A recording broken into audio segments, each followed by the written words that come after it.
Schwartz to see if maybe playing in Dallas might be something they're interested in. Okay, sounds very good. Terrific. Good to see you over there, Jay Felly. How are you? What's up, Rich? Good to see you. And Chris Brockman will be joining us here shortly on the Rich Eisen Show. He's backstage for the moment, working on a couple of things. 844-204-RICH being the number to dial. Here he comes.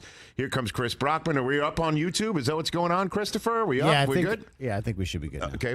That was a conditional phrasing. You have plans to? You have? We're expected to be? Or we are officially up right now. Well, we say hello to our YouTube streamers. How are you over there, Christopher? Good to see you. I'm great. Let me hit mute real quick. Terrific. All right, Very we're good. back. Okay, here we go. Very good.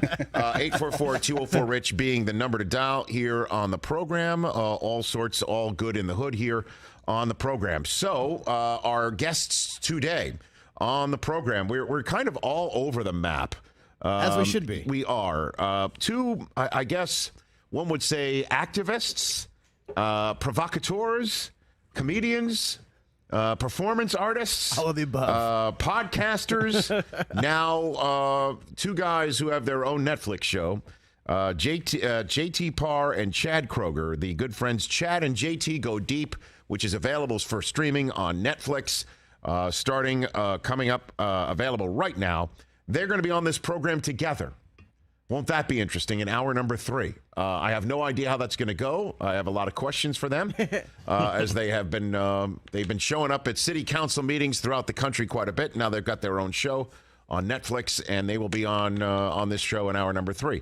Hour number 2, Warren Sharp will be here. I follow him on Twitter, and look at this book, man. Warren Sharp's 2022 football preview. Available where all books can be acquired. This guy is as smart as they come. He talks about smart football. He's part of the Ringer as well. Warren Sharp will give us his thoughts on the upcoming 2022 season. And then there's Todd Archer of ESPN, who broke the story that starts this program. He's joining us in about 17 minutes' time. I had this feeling about the Dallas Cowboys months ago. Their month of March and then their follow-up in April, in my mind, did not make them a better team. As a matter of fact, if you look at what happened and the moves and losing Randy Gregory and sending Amari Cooper away and knowing that Michael Gallup wasn't returning, and then their draft, the way that I looked at it all, put it all together, I thought to myself, and then said into this microphone, that the Cowboys did not improve themselves. As a matter of fact, if I'm not mistaken, that was the number 3 item back in June that I said I was willing and trying to talk myself into about the 2022 football season. And I said that the Cowboys were not going to be as good as last year. And now, today, August 25th, I think something happened yesterday to confirm that the Cowboys are not as good as the team that won the division last year and then got one and done by the San Francisco 49ers. Tyrant Smith, their anchor at left tackle whenever he is healthy, wound up hurting himself in practice yesterday. And you're reading the first blush reports that Jerry Jones thought it's not that big of a deal. Right.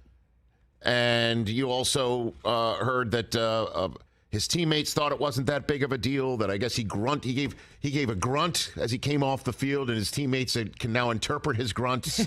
And his grunt that they thought could be interpreted was that he was going to be okay. He's very far from okay, to use the Pulp Fiction phraseology. And it appears he might have his 2022 playing privileges revoked by the injury gods. My colleague from the NFL Media Group, Ian Rappaport, adding more information to what Todd Archer and Adam Schefter reported yesterday, that it was feared to be a significant leg injury, perhaps his knee, and as it turns out, it was his hamstring, his left hamstring torn. And according to Ian Rappaport, where it tore was not in the middle of it. It tore off the bone as it attaches to the back of his knee. And that sounds as awful, or it sounds pretty awful, and it probably is as awful as it sounds. So 2022 may be done for them. And now let's hear what Jerry Jones has to say about this subject matter. Is the media gods would have it, he was scheduled to appear on First Take, which took its program to Frisco, Texas today.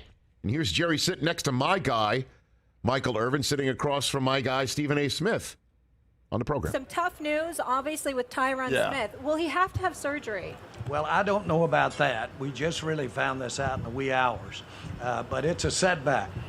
But anybody will tell you one of the things about this game, for the best and really for the opportunity of the unproven, is that, boy, you've got to take what you dealt and go on with it. We've got some good options here.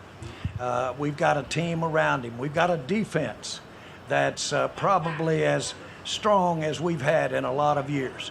So we've got a lot of ways not to make up for not having him, but to go on without him. And so, yes, I think we can do it, but let me tell you something.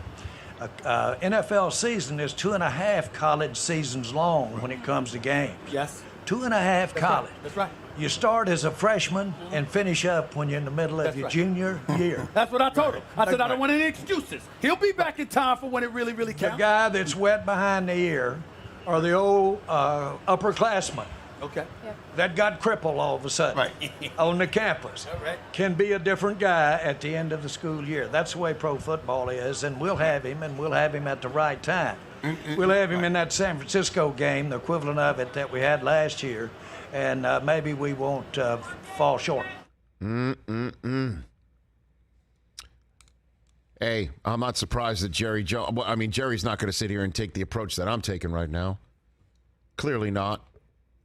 And sure enough, huh? I said he can't. No, well, certainly since you are planning on donating your hamstring to Tyrant Smith, correct? I told the show. I told the good Lord I would give up hamstrings, knees, whatever. So it goes from Tyrant Smith to Tyler Smith. And that's the kid that they drafted 24th overall out of Tulsa.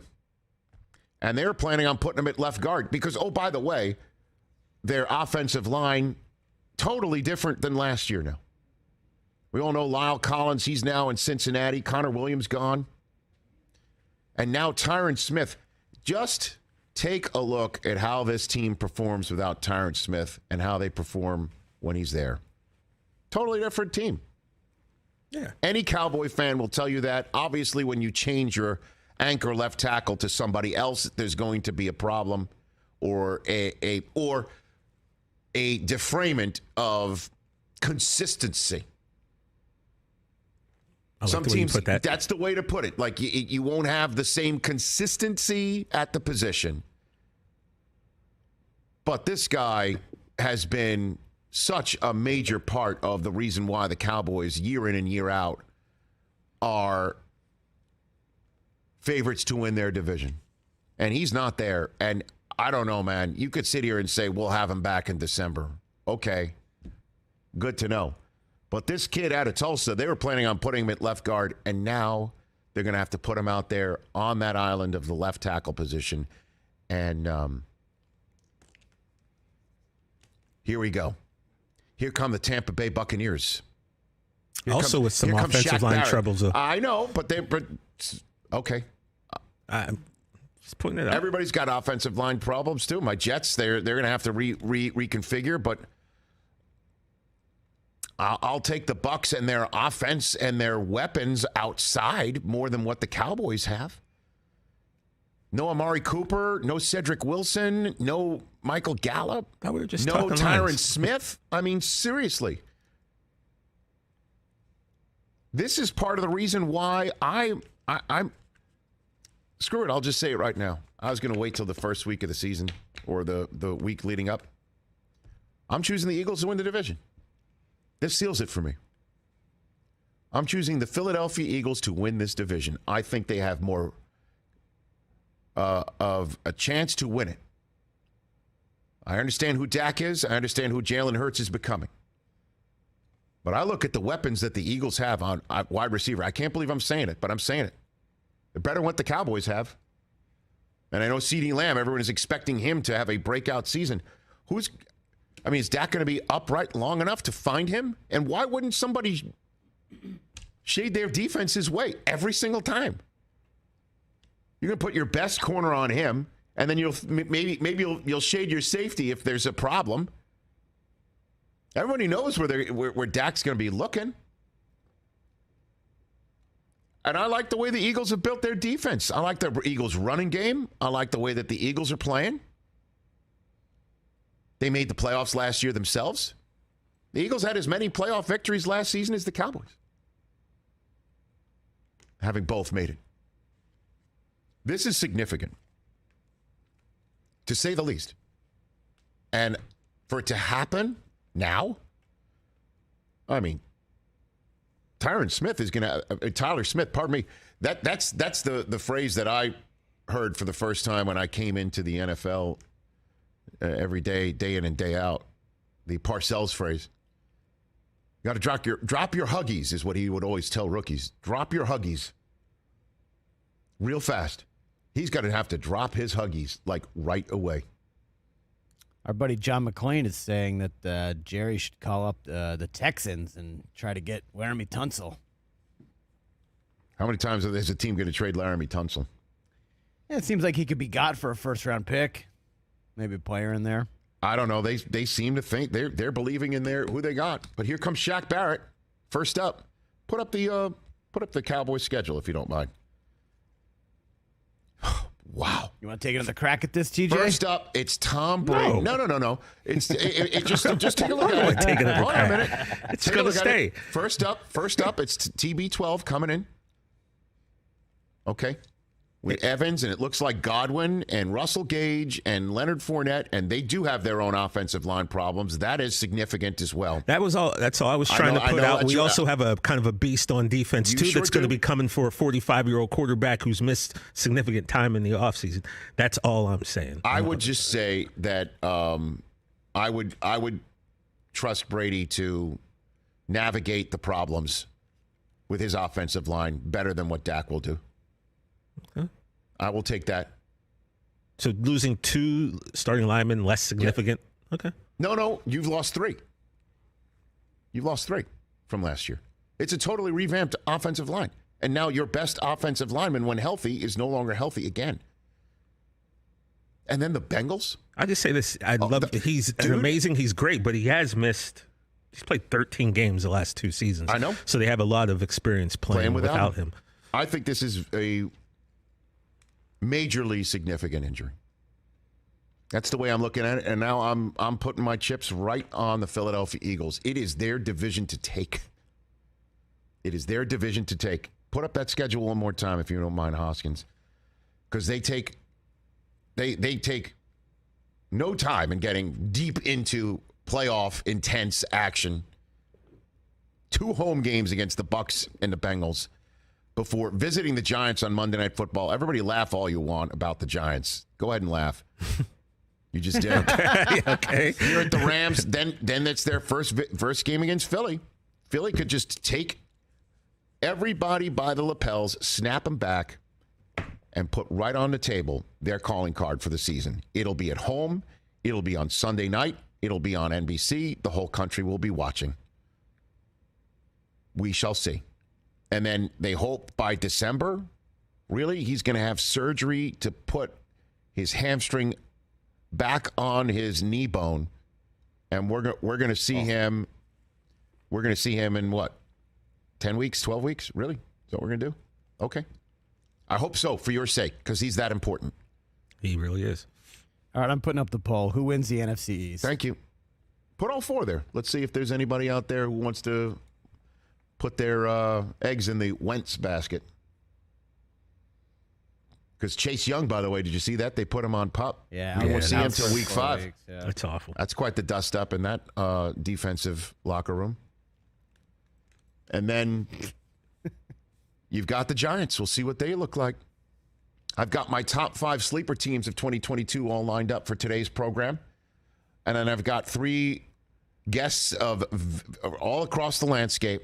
And then there's you at 844-204-RICH, number to dial. We say hello to everybody in the 457 chat room. We'll pay attention to what you're saying as well to us. And then you could call us at 844-204-RICH, number to dial. When we come back, Todd Archer of ESPN, who first broke this story along with Adam Schefter, what he's going to tell us is going on in that Dallas Cowboy camp because Jerry put on, as you would imagine, the spin and smile face that everybody's going to be good. Kid on campus becomes a big man on campus by the end of the year. Well, Tyler Smith, you are now on the clock. A lot of people thought the Cowboys would have to bring him along slowly. That thing is out the window. We're back with Todd Archer in a sec.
To those out there who were just watching on our YouTube stream, youtube.com/Rich Eisen Show, and we appreciate you being out there. And we also appreciate, I see the comments when the full episodes that we are putting on YouTube for the time being are posted. We see what you're writing. And TJ is using every fiber of his body to not respond to all the haters out there. And I appreciate you always holding your powder on that, TJ. Hey, man, you told me to let it go. I do, and I did, and I appreciate it. It's like having Steph, though, and not letting him shoot threes. I understand. That's all I'm saying. I understand that. I'll hit you with the mid-range. I understand that, and I appreciate that. But I also see that folks who are saying that they've been looking for full episodes on our YouTube stream. And, you know, we were partners with Peacock, and that's where our full episodes would reside. And now that we've moved on from Peacock and heading to Roku in September, in the interim between our Peacock tenure and when Roku begins, we're here because we don't want to take any time off being in front of you, our fans, and certainly being on YouTube and having our videos live here. So for the time being, we're on YouTube, youtube.com/Rich Eisen Show, to view our program live between 12 and 3 Eastern time. And then also the full episode resides here. But once we get up and running with Roku in September, and we'll give you that exact date in short order, once that happens, though, we're only going to be seen live, and our episodes, once they're done, can be watched in its entirety on Roku devices, on the Roku channel, or on the RokuChannel.com, where it is free, or on a Samsung Smart TV, where the Roku channel is free, or on an Amazon Fire TV device. That is where the Roku channel is also free. And if you have a mobile device, which means you're a human being walking around planet Earth practicing photosynthesis with all the trees and plants and flowers, you can download or upload or whatever you want to call it, the Roku app, and that's where you can watch us for free on the Roku channel. I don't know if you've noticed what the theme of this thing is. If this was Sesame Street, this promo is brought to you by the word free. Free. So that's the way I'm kind of walking everyone through here on our YouTube stream. We appreciate you being here, and we're going to be here for the time being. We'll let you know when you will hopefully migrate with us over to the Roku channel. And I do also see some people have done that when they've mentioned it on their comments, and we greatly appreciate it. Back here on the Rich Eisen Show terrestrial radio network, along with our YouTube stream, and also those who are listening in on Odyssey and our podcast listeners as well. This man, along with the great Adam Schefter, was the one who broke the story yesterday that Tyrant Smith was significantly injured. Now we know it is going to keep the left tackle, anchor of the makeshift changing Dallas Cowboys offensive line, out for potentially the entire 2022 season. On the Mercedes-Benz Vans phone line from ESPN is Todd Archer. How are you doing, Todd? Rich, how are you? I'm doing well. Walk me through what's going on with Tyrant Smith, sir, please. Suffered a torn hamstring off the bone in practice last night. MRI. First got some good news. MRI, hey, the ACL's intact. Because when you went down and you saw the video on Twitter, it's like, ooh, that doesn't look good. But then later on, you get more word, and it's the torn hamstring. He could have surgery as early as today. Meeting with Cowboys doctors, might seek a second opinion as well. But just talked with Jerry Jones after his appearance on First Take, and he said the battle cry now is to get this taken care of, and we'll be that much stronger when Tyrant comes back at the end of the season when the Cowboys are getting ready for a playoff run. So clearly, Jerry still has the optimism that even losing your 8-time Pro Bowl left tackle and replacing him with a guy that's never played left tackle potentially on your roster is still going to be all well and good for the Dallas Football Cowboys. Well, what do you think, Todd? What do you think? Is it just Jerry putting the smiley face on and spinning things? What do you think, Todd? Well, that's what he always does, right? Yep. As you know. But I do think there's an element of the people at the Cowboys that say, we've played a lot of games without Tyrant Smith here lately, and if you look at it, they're 17-16 without him in his time here with the Cowboys. Now, the stats tell some different stories of how effective Zeke is, how effective Dak is when he's in and not in. But they did draft Tyler Smith in the first round to be the left tackle of the future. The future just might now be September 11th against the Buccaneers, and see how that works. But it was interesting that Mike McCarthy, when we talked to him yesterday, was saying, I have the starting left guard, right? If we had to play a game today, starting left guard would be Connor McGovern, not Tyler Smith. And Tyler still has a lot of room to learn and grow. You don't just put rookies out there. Well, now you might need to put him out there at left tackle. It's not the best way for the Cowboys to start the season. I mean, that's it, Todd. I mean, I guess the best laid plans, the plan was to get this kid up to speed whenever they felt comfortable putting him out there. And the idea that so many people were saying on draft night is he's not going to be able to play in this league without considerable seasoning. And now, one day after the coach is saying, we don't even know if we could hide him at the guard position, which is kind of the phrase that you hear when a kid is not ready to be put out on the edge. That says everything, doesn't it? Yeah, I mean, and look, the other options aren't great either in terms of what they have in-house. Josh Ball was a fourth-round pick a year ago, didn't play a snap because of an ankle injury, spent the year on injured reserve. He's filled in for Tyrant Smith here in the preseason when Tyrant's not played in the preseason games, when they've worked him in and out of the first-team group. I guess he's been okay, but, again, never played in a game. Matt Letzko is a fifth-round pick this year, only returned to practice after missing about 3.5 weeks with a shoulder injury. He played at North Dakota, so you go from starting tackle at North Dakota to starting tackle for the Cowboys, having to block the Buccaneers front. That's quite elite. Aviante Collins is a guy who spent last year on the practice squad. He started one game in his career. I asked Jerry, do you go look for outside help? And he's like, we're going through all that, but I really don't want to comment on it. Again, right now, what are the options that are available that are even more palatable than what you have? And I guess the name at the top of the list will be Eric Fisher, who played last year in Indianapolis, obviously had a long career with the Chiefs, helped them get to the Super Bowl, but tore his Achilles before they won the game. He'd probably be the highest name recognition guy out there. But again, what's he been doing since last season? Is he in shape? Is he ready to go? So there's a lot of questions the Cowboys will have to answer and how they want to attack this. Yeah, our friend down in Houston, right? John McClain tweeted out they should trade for Tunsil. That's what he just tweeted out. I mean, is there anybody available like of that name, of that ilk? Well, Isaiah Wynn in New England's a name that has been bandied about as he could be on the trade market.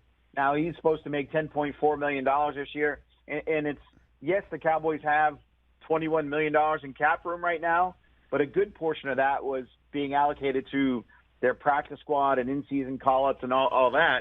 So they might have to do some salary cap maneuverings to get an Isaiah Wynn or I can't imagine them making a huge play for a guy like Laramie Tunsil, especially if they believe Tyrant Smith is going to be back in December.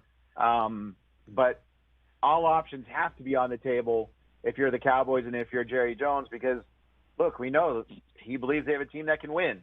So now you go out and prove it. This is why you say player acquisition is 365 days a year, 7 days a week. Well, and you've kept your powder dry, to steal a Jerry term. Now they can go out and either get the best guy or get something much better than what they have in-house. ESPN NFL Nation Dallas Cowboys reporter Todd Archer here on the Rich Eisen Show. What is the current status of the wide receiver room? Walk me through that right now, Todd. CeeDee Lamb and the rest is basically what it is.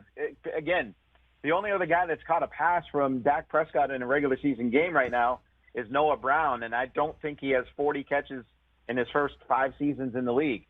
So they're banking on Michael Gallup not being ready to play the opener. The good news there is they've not put him on PUP. Jerry told us yesterday they don't expect him to open the year on PUP, so he will be back sometime in September and not miss the first 4 games after tearing that ACL last January. Had the surgery in February. So, but again, here's a guy that's been rehabbing the knee. How much can you expect from him when he's just coming off that injury to contribute and play so much right away? Seems like that would be an issue. They like Jalen Tolbert, their 3rd-round pick. Noah Brown has had a good camp. Simi Fehoko, a draft pick last year, didn't catch a pass. He's had some good moments. So if you're a fantasy football person out there, draft Dalton Schultz, because he's going to catch about 100 balls this year. Might be for about 8 yards a catch, but he's going to be a big factor in this passing game. And what about the running game? I mean, Pollard is such a home run hitter. I've been talking about Tony Pollard for 2 years now, thinking he's not on the field enough. And of course, I receive feedback on that I'm a Zeke hater because I'm a Michigan man. That's not true at all. I mean, it keeps Zeke healthy. It keeps him ready to be the guy in December and January with Pollard out there as well. What is the plan in the running back position for this offense again now that Tyrant Smith is going to be out for the foreseeable future? Todd Archer. Right, they were going to lean on the running game regardless, and I don't think that really changes. In fact, it might be more on the running game in some respects if they can, and if they can solve that left tackle spot. But Zeke is still the team's number 1 ball carrier, and he'll remain so. I don't believe it'll be anywhere near a 50-50 split, maybe 60-40, somewhere along those lines. But I do think you'll see Tony Pollard mixed in more together with Zeke out there, maybe even some at receiver. He's a guy that, you said it, he's dynamic when he gets the ball in his hands. I can still picture him running away from everybody in New Orleans late in the year inside the Superdome for a touchdown. They're committed to get him the ball as much as they can. It might not be in carries because that'll be Zeke's domain, and especially down in the red zone and down by the goal line. Zeke still had 10 touchdowns rushing last year, so he's still effective. Zeke is a guy, Rich, that he's had a tremendous summer. He looks great, and if you go back to the first 5 games last year, really, before the injury, he was on pace for a 1,500-yard season. So the Cowboys believe that Zeke is, if he can stay healthy, and it's always an if for everybody, that Zeke can still be an elite back. But you'll see a lot of Tony Pollard out there this year. Todd Archer here on the Rich Eisen Show. So give me the bright spot. What's the bright spot for the Dallas Cowboys over the last several weeks? Oxnard, preseason games. What are they talking about how 2020 is going to be better than people think right now? Well, clearly the Tyrant Smith news puts a damper on everything. to a degree because of all the stuff we've just talked about. But the less talked about subject of this team, it's just how good the defense is going to be, in my opinion. Micah Parsons, second year. Trayvon Diggs coming off an all-pro season with 11 interceptions. Dan Quinn, knowing what he has, those guys knowing Dan Quinn, you've really seen a team that its identity has kind of changed from, hey, the Cowboys are all about their offense, right? Go Romo, Witten, Dez, DeMarco Murray, even through the Dak era, where now you're talking about a team that is going to be built in some ways on its defense with Micah Parsons, DeMarcus Lawrence, Trayvon Diggs, Jaron Kearse. There's a lot of pieces on this defense that Dan Quinn has at his disposal that I think will make them better than they were a year ago, even if they don't get as many takeaways. So the season's not over. Jerry said, hey, we're still going to line them up and play. We'll be out there. I think how they get it done is going to be different, and a big part of that is going to be a defense that will be better than it was a year ago when it surprised a lot of people. And I guess then what is the hole that Tyrant Smith leaves outside of just playing football? I mean, how significant is that, based you can tell? I mean, you have a $40 million quarterback. It's awful nice to look over and see number 77 out there as the protector of the blind side.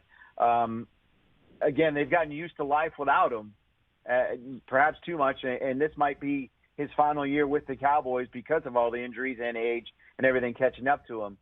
But he is a staple guy in that locker room, a guy that's very quiet, and when he does talk to the offensive linemen, they'll listen to what he says. But this is the only loss that in my mind that could be bigger than losing Tyrant Smith would be losing Dak Prescott for an extended period of time. And we saw what happened to the Cowboys in 2020 when he went down with that ankle injury. All right, so last one for you. I will give you the floor on the story that everybody is assuming will be under the surface the entire season, and that is Mike McCarthy coaching for his job. Is he, do you think, this year, Todd? Yes, I do think that's the case. We saw Jerry Jones be a decade-long patient with Jason Garrett. Mm-hmm. So maybe, you always have to remember that out there. Always remember that Jerry said one of his biggest regrets is only giving Chan Gailey 2 years. But I do think, for a variety of reasons, that he is coaching for his future. And the Sean Payton shadow will linger over this team. But, Rich, I don't think Sean Payton will be this team's head coach in 2023. Why? I believe it will be somebody else. Could be Dan Quinn. Could be Kellen Moore. Could be someone we're not even thinking of. But I don't think it'll be Sean Payton. But that shadow, every week when they lose or if there's a coaching decision that goes wrong, everybody is going to try and tie Sean back to the Cowboys because of the relationship he's had with Jerry, being a former assistant, all that stuff. So, but the good part from my perspective on Mike McCarthy is how he's just kind of said, hey, I don't care about this stuff. Right.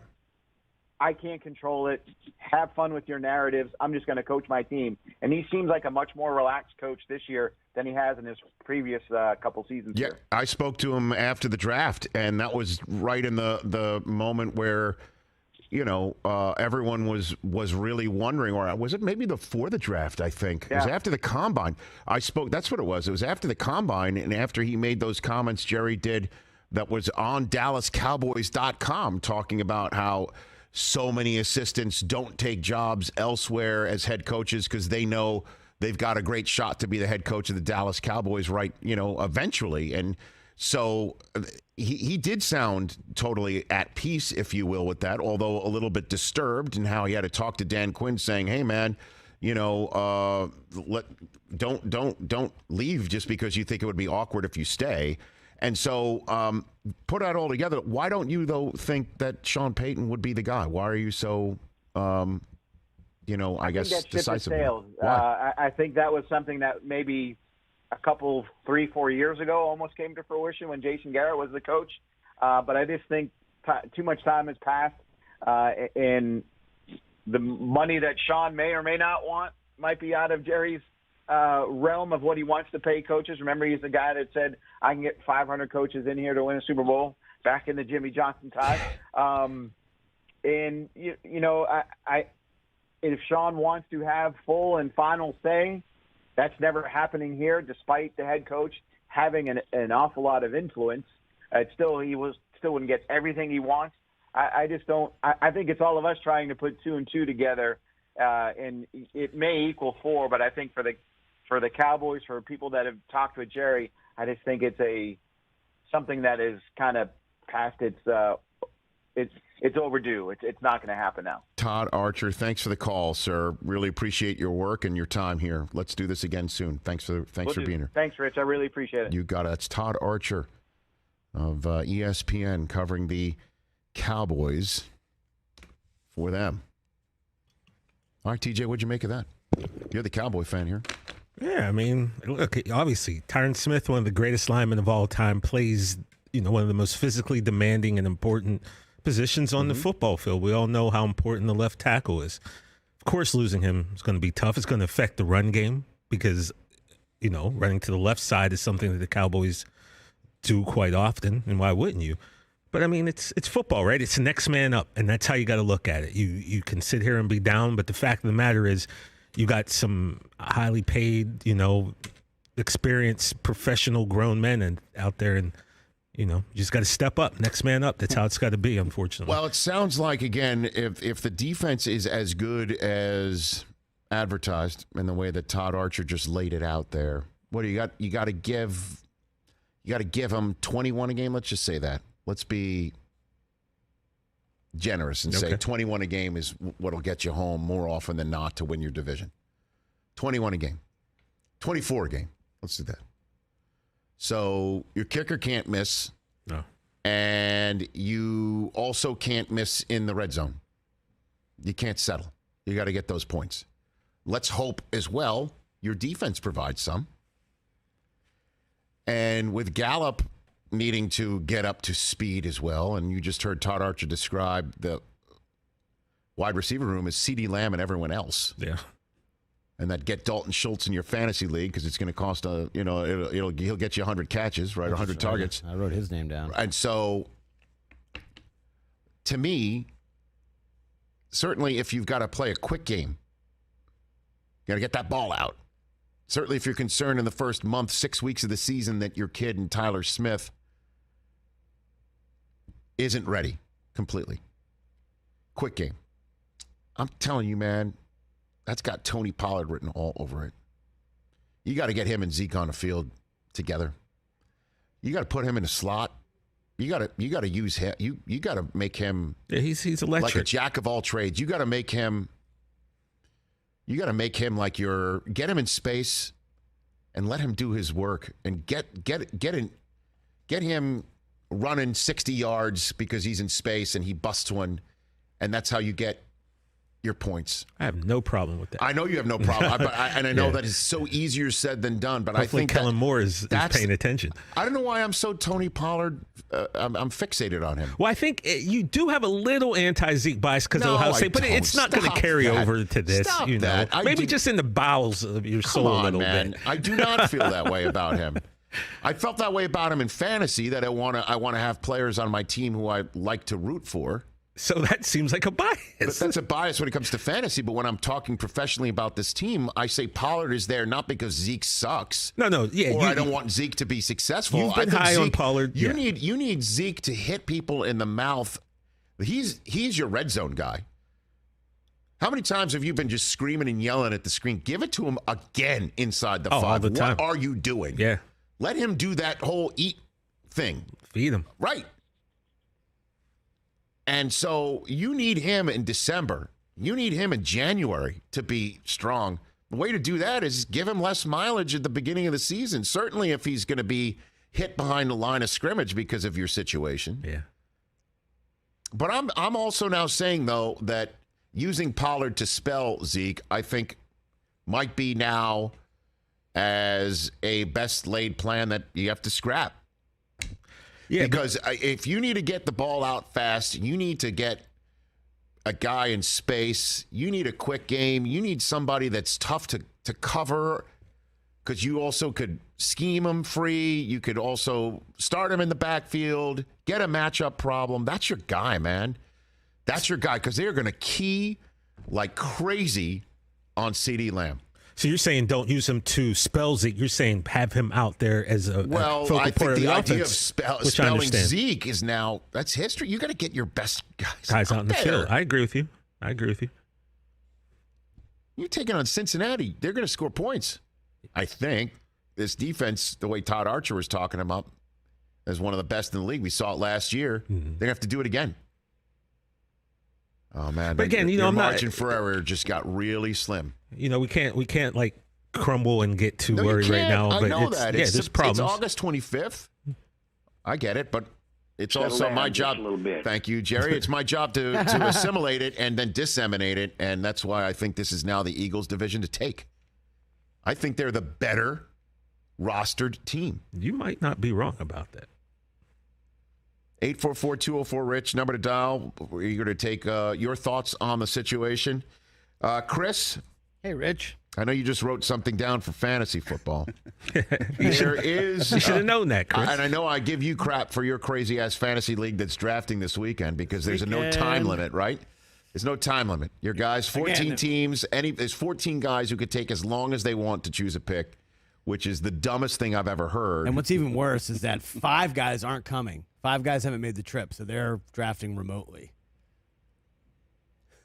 I mean, you can't even give them a look. Right. They'll turn their camera off and then turn it back on when it's time to pick. Exactly. Come we have on, man. You should give them time limits. No idea. Well, I'm about to Punish join the crazy ass fantasy idea world, and Oh, no. and you have an opportunity, maybe you guys to join me. Oh, hey. Okay. I'm all ears. All right. That's next, right here on the Rich Eisen Show. Also still to come, Warren Sharp on the 2022 season, and my sleepers of the season coming up.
What's your favorite Morgan Freeman movie? What's your favorite Morgan Freeman movie? Give him the choices. Shawshank Redemption, Seven, Unforgiven, Driving Miss Daisy, $1 Million Baby. Yeah. What's your favorite? Those. All of them. Not one? Gotta pick one. I gotta pick one. Gotta pick one.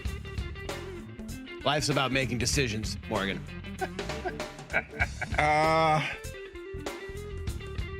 Driving Miss Daisy. Why do you choose that one? So far away from me. Is that right? Yeah, I see that character when I look at the movie. Mm-hmm. Everything else, I just see me. You know what I'm saying? Huh. So you became someone else? Well, I wait a minute. Okay. Bit of a caveat here. Okay. Because Clint Eastwood being one of my favorite directors and acting partners, $1 Million Baby was pretty good. Well, I mean, you won the Oscar for that one, for $1 Million Baby. Oh, that's right. That is true. Although Unforgiven to me, I've been talking about it the last 2 hours. That's a perfect movie. Perfect movie. I mean, from beginning to end. What was it like working with Gene Hackman in that film? Gene is, I don't know. Actors, the good actors are just very interesting people to be on stage with, and Gene's one of the masters. He's so believable. We had a scene in Unforgiven where he had me tied to the bars, jail, and he was beating me and questioning me. And he came up in one scene and whispered in my ear, I'm going to ask you some questions. Same questions that I asked whoever that was. And if your answers don't match up, I'm going to hurt you. I believed him. Because I think he said, and not just a little bit. No, I'm not going to hurt you, not just a little bit. Not just a little bit. Yeah, I please. For a split second, you thought maybe he's actually going to do that. I just love that movie. I do too. Clint's one of my favorite people. Work-wise. Yes, sir. Morgan Freeman was here, and Chris Brockman told him life's all about choices. That's what he told the Oscar winner. Life's about making decisions. Oh, is that what it is? Okay. Yeah. Well done, Chris. Well done. Chrome Soft golf balls. We use them. You should as well. There's a whole family of them. There's a version of the Chrome Soft golf ball that suits your game. I use the regular Chrome Soft because it's for the widest range of golfers. If you're a little bit better, there's the Chrome Soft X. If you want something that gives you a lower spin golf ball and longer shots, firmer feel, still high spin around the greens, that means the Chrome Soft XLS is for you. Or, again, the Chrome Soft X is for those who want excellent spin consistency and tour level short game control. You know which golf ball is for you if you don't understand those terms. If you're like, what do you mean by high spin around the greens? What do you mean by tour level short game control? Then the Chrome Soft XLS or the Chrome Soft X, not for you. That's why I choose the Chrome Soft regular. Because I don't know what the hell these other things mean. I should, though. I'd probably be a better player if I'm like, okay, I need more tour level short game control. Yeah. I'm just out there hacking. I'm just out there swinging. And even I can tell the difference between a Chrome Soft golf ball or one that is not. So it's so simple. Chrome Soft is better for the best, and it's better for everyone. Find out which Chrome Soft is right for you at CallawayGolf.com/Chrome Soft. Tyler in Oklahoma. Sounds like Cowboys country to me. What's going on, Tyler? Hey, what's going on, guys? What's up, Tyler? Here's my question, and I got a good trade proposal for you. Yes, sir. Jerry says everything's fine, right? Well, same thing, same story every year. Let's shake it up. Why waste any more years of Dak? Why waste any more years of Zeke? Let's go big. Let's make a trade, Zach Martin and a second rounder or a first rounder if it takes it, to get Laramie Tunsil and Brandon Cooks. Ooh. TJ? Sounds pretty it sounds like you're giving up Zach Martin. You're giving up like who's already been fitted for a gold jacket. You need that guy. For Laramie Tunsil and Brandon Cooks? I'm gonna have to respectfully disagree. Yeah, I'll disagree. I'm not moving any more pieces on the offensive line or bringing even a new piece like Laramie Tunsil. I just won't do it. Nah, not Zach. I can't Martin. do it. And Brandon Cooks, I mean, he's been great on every team that he's at, and then they send him packing. How many teams? Like Rams, Patriots, Saints, right? Mm-hmm. Now Texans. Poor Brandon Cooks. I know. I mean, he's such a good player. He is. balls out. And then he's traded around. So yeah, Tyler, I'm sorry. I think we're going to turn you down on that. Respectfully. All right, I appreciate it, guys. Thanks for the call, man. It's Tyler in Oklahoma. Get your damn act together. Thank you, Jones. Mr. Jones. I make fun of your fantasy league all the time, and rightfully so. It deserves the over scorn. A decade. All the time. Over a the scorn. decade you've been doing this. Deserves a scorn. I mean, obviously, Rich, feel free to come over on Saturday if you want. 14 teams is too much. Way too much. I can't do it. Too many. I'm cooking. And then on top of it, the time limit is, the fact that it doesn't exist is insane. It's just we are insane. in agreement on that. Okay, so very good.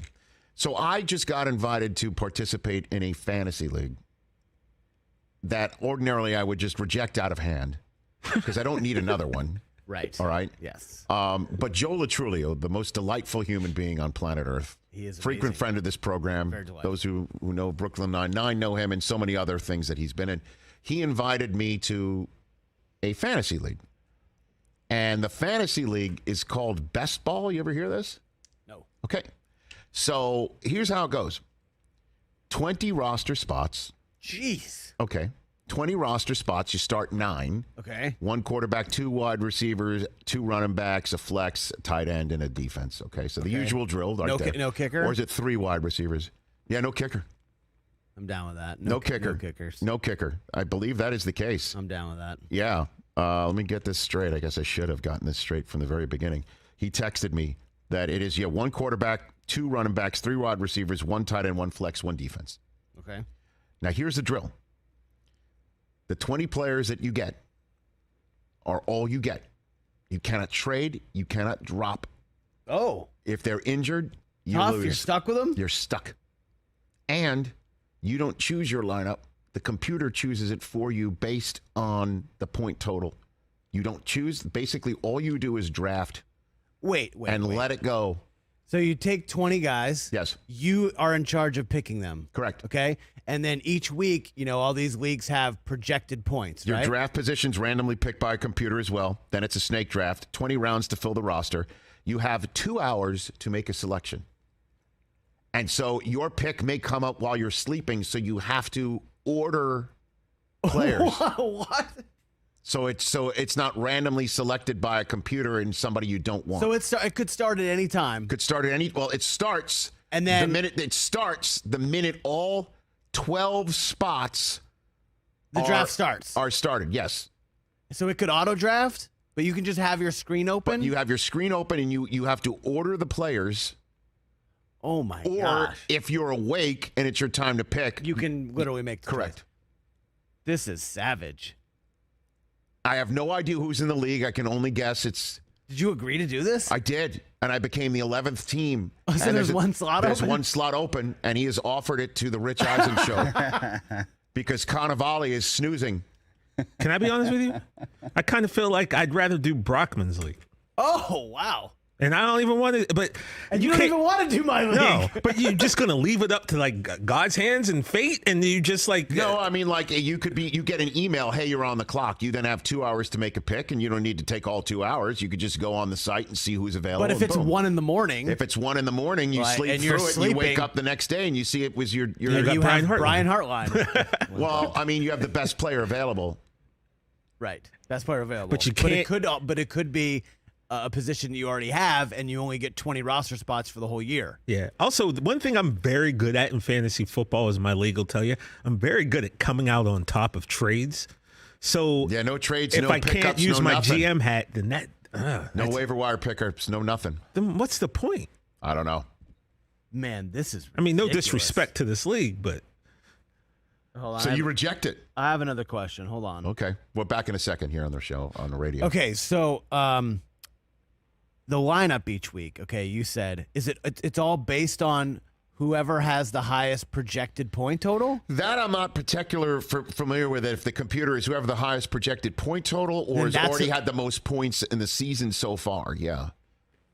Yeah. So if I have 4 wide receivers, it's just going to take the 3 who are projected the highest that week? Or obviously if the guy's out for a bye or is injured, they're not going to start an injured or a bye week player for you. So you literally don't set a roster. You just draft 20 guys and you let it go. And then just pay attention the rest of the year to see how it goes. What is the buy-in? Set it and forget it. probably like a nominal grand. amount of money. Nominal. No. What is the payout at the end? Is it winner take all? There's a payout at the end that I'm unfamiliar with right now. See, the thing How about this? How about this? Hold on a second. The thing about this is, yes, fantasy football is like 90% luck, right? You just got to get lucky with injuries. Correct. And not having. And this is 100%. This is literally 100% luck. Except for the fact that if you are can draft physically drafting, right. if you're awake and it's your time to choose, and you get the email, you're on the clock. And then you get to choose. You're the one choosing. Otherwise, you should spend the time. Apparently, it takes some time. Pre-rank. You have to sort. Put them in the queue. As in your they say. queue, correct. Put them in the queue. Oy, oy, oy. It's a lot of work. If it wasn't Latrulio, and if it was you, right? If I proposed this to you, I'd have rejected it. You wouldn't even let me get 1 minute of explaining what's going on. You would have me at goodbye. Right. Hey, I have an idea for a fantasy league. Click. Joe is, he doesn't ask for anything. He doesn't invite for much. He doesn't, I'm assuming this is a Paul Rudd, John Hamm included league. Right. I feel like we should do it just for that. We don't know though. Until you don't know your draft order or who's in the league until the draft starts, and it doesn't start until the 12th spot is taken. There's one spot left. It's either Cannavale or us, whoever's first to the altar. So we could literally say yes next hour, and then the draft starts. And if we got the first overall selection, we make it. Yeah, sure. Why not? Look, guys, I'll be honest with you. This is literally one of the dumbest fantasy ideas I've ever heard, and I'm all in. Let's do it. Yeah. Let's do it. All right. Let's do it. Let's get Latrulio on the phone next hour, and then we'll officially tell him that. All right. We're in. Let's do it. This is crazy. Screw it. Yeah, sure. Hour number 2 of the Rich Eisen Show here on YouTube.com/Rich Eisen Show and Odyssey when we return in a second. Yeah.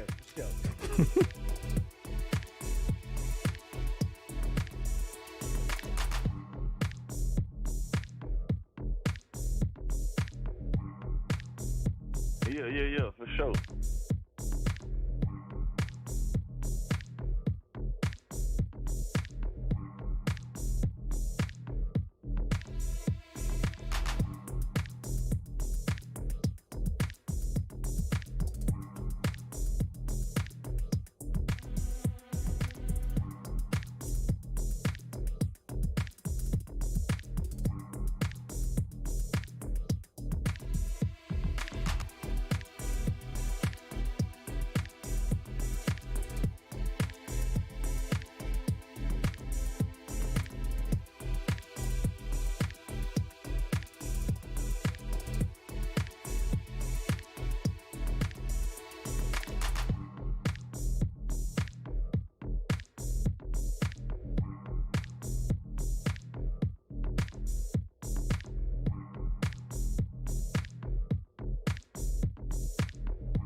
And Mac, you trust, bro. This is the Rich Eisen Show. What's going on in the world of the offense, Devin? It's a work in progress. I've never worried about the offense. The Rich Eisen Show. Don't worry about the offense, Chris. Is he off the phone yet? He is. I'm very worried. Live from the Rich Eisen Show studio in Los Angeles. Earlier on the show, NFL analyst and founder of Sharp Football Analysis, Warren Sharp. Coming up, ESPN Dallas Cowboys reporter Todd Archer. Comedians and activists Chad Kroeger and JT Parr. And now, it's Rich Eisen. Hour number 2 of the Rich Eisen Show is on the air right here on this Rich Eisen Show terrestrial radio network. We're so thrilled to be partners with every single one of the terrestrial radio affiliates that we have put the show into that world, and we're thrilled that you're listening to us right here on Odyssey. We also appreciate those who download our podcast every single day where all podcasts are acquired. on the Cumulus Podcast Network. You can check us out every single day. YouTube.com/Rich Eisen Show is our current television home. In September, we are moving to the Roku channel, which streams this show for free. You have a Roku device, an Amazon Fire TV, a Samsung Smart TV. You have a mobile phone. You get the Roku app, or you go to RokuChannel.com. That is how you get the Roku channel, which is going to show this show for you for free. That's what we are loving about the future of this program. We're so bullish on you as our friend and compatriot to listen to this show every single day, and our new partners at the Roku channel. We're thrilled to be getting to know them and work together to make this a better show and hopefully a better viewing experience for all of you out there. 844-204-RICH is the number to dial. We've been discussing heavily at length the injury to one of the best left tackles in the game, one of the best left tackles the Dallas Cowboys have put on the field over the last decade plus, and one of their best left tackles in the history of their team, which is saying a lot.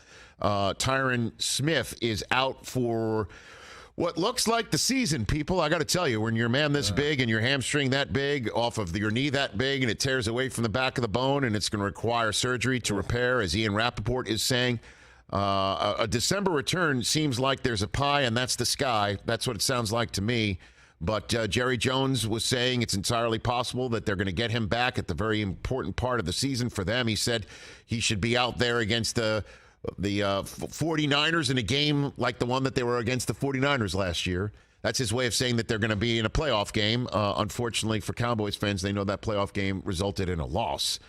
And so we discussed it at length with Todd Archer, who covers the team for ESPN, and he, along with Schefter, were the first to break the news of the significant injury suffered by the left tackle of the Dallas Cowboys. If you missed it, it's sitting there on our YouTube stream, youtube.com/Rich Eisen Show for that. Warren Sharp, who covers football for The Ringer and other outlets, and he wrote this fantastic, very thick, very dense, but also, as you pointed out, TJ, he's reaching for his copy down at the bottom of his workspace right here. You're reading this and you're learning a lot of stuff. Like I'm reading about the Cowboys right now. Look at this thing, man. This book is incredible. Yeah, Sharp Football Analysis. Warren and his mustache will be joining us on the phone coming up in about 17 minutes. That's a powerful stash, too. Mad respect.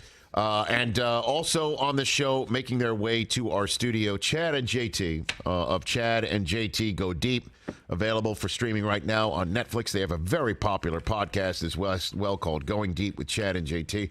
We first got to know Chad on this program when he appeared in front of a local Southern California City Council begging for a Paul Walker statue. Yes, we did. Yes, right, saying that Philadelphia has Rocky.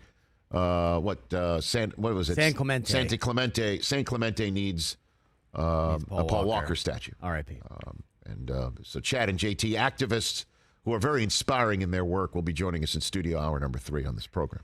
Rich, we talked last hour about this Back-Guano fantasy league that you've been asked to join. Yes, with Joe Latrulio as the commissioner. Commissioner Joe. So someone just tweeted us, Ryan Clark at Newfound Glory Kid. He said best ball is it just takes your 9 best scores each week. So you don't have to worry about having someone on your bench go crazy and you bench them. Really? Yeah, so it's literally just your 9 best scores. All right, so it's nuts. I mean, it's crazy, but it also requires you don't have to pay attention to it. You don't have to pay attention. You literally just have a lineup, and it's one of those like around like 3:30 Eastern on Sunday and around 6 o'clock Eastern on Sunday. You'll just check in and just see what's going on. Yeah, there. You're like, hey, how am I doing in that week? And then you check in. But normally, when you when you're in a fantasy league, you're like, I know the most about football. Right. But how can you claim that in this league?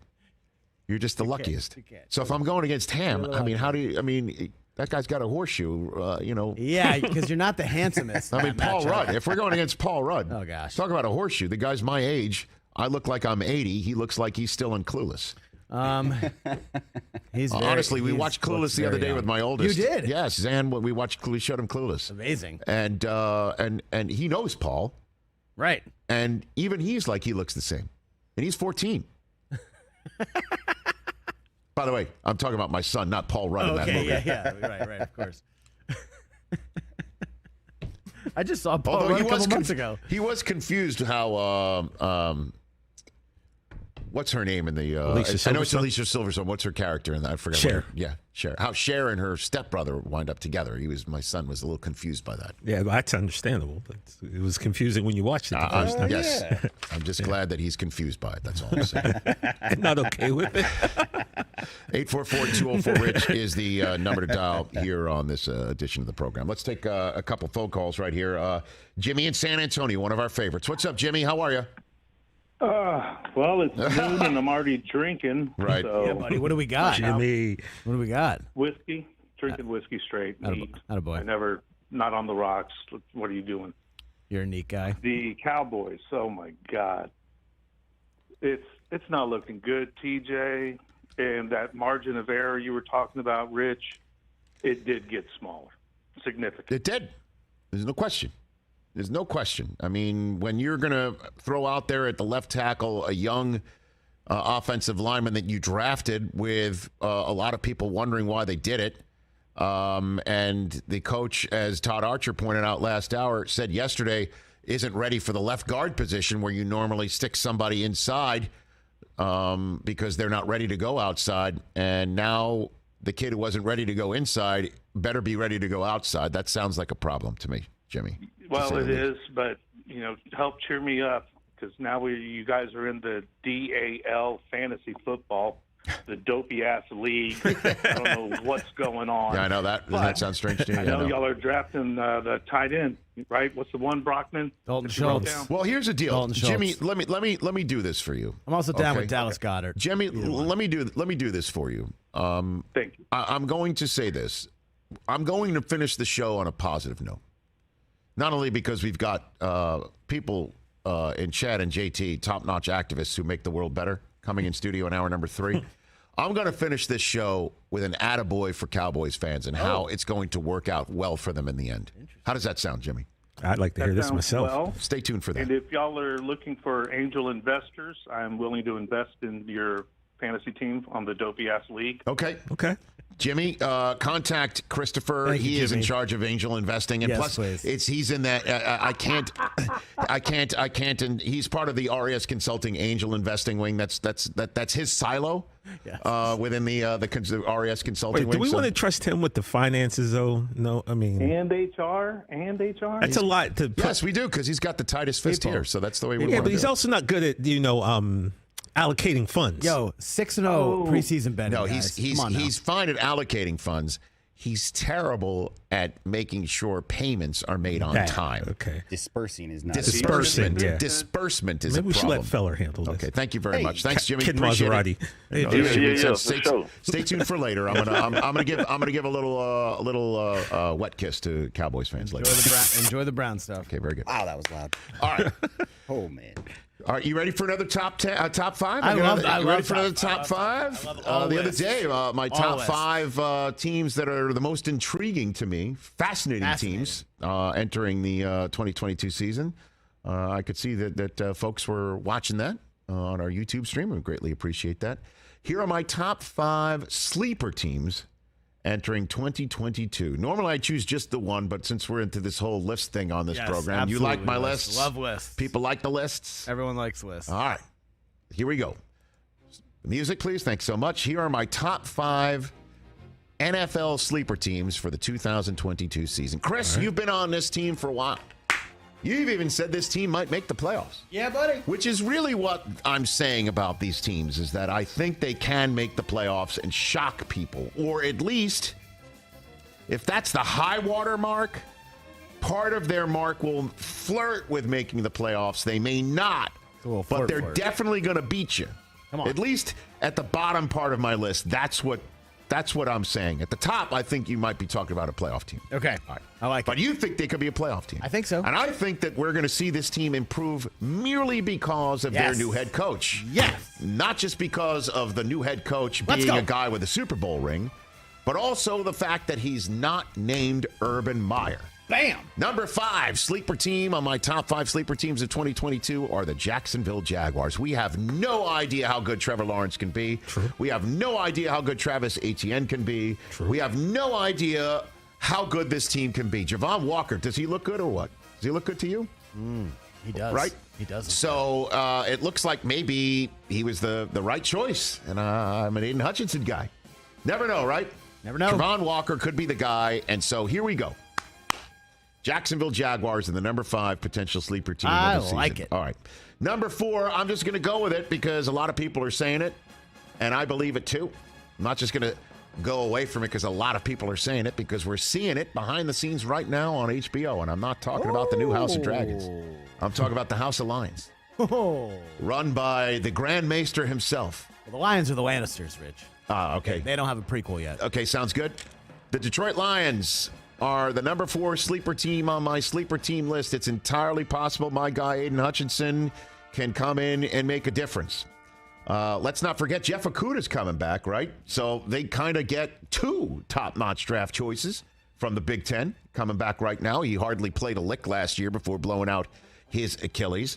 Let's see what the offense can do. Let's see what the defense can do. Let's see if this team is, in fact, buying what this coach is selling. It sure looks like they did last year. It sure looks like they're doing it in Hard Knocks right now. It sure looks like a team that was rarely out of it. They were blown out in just a couple of games last year, but even in the games in which they were blown out, many of the times they came right back and were shocking some people and pushing them to the limit. Number 3 on this list are the Detroit Lions. Number 4 in this list, Detroit Lions. Number 3. I'm going to say it, even though deep in my heart, I just can't really believe I'm saying it. I'm going to say it because I'm hoping Hope's a that powerful just word, man. up the road from here, my guy sitting in the waiting room of Dr. Neil Elitrosh, hoping that knee's moving it around. I've been there. I've taken Susie to see Dr. Elitrosh. Uh-huh. And he did a great job on my wife's knee, I'll be honest. My wife. I'm just hoping he's doing a great job on my quarterback's knee. Because if Zach, if you can come back and you can play at the proper speed and you could just trust what you see and trust that you can also end the play without getting hurt, without trying too damn hard, doing too much, play boring, as your coach was saying last year.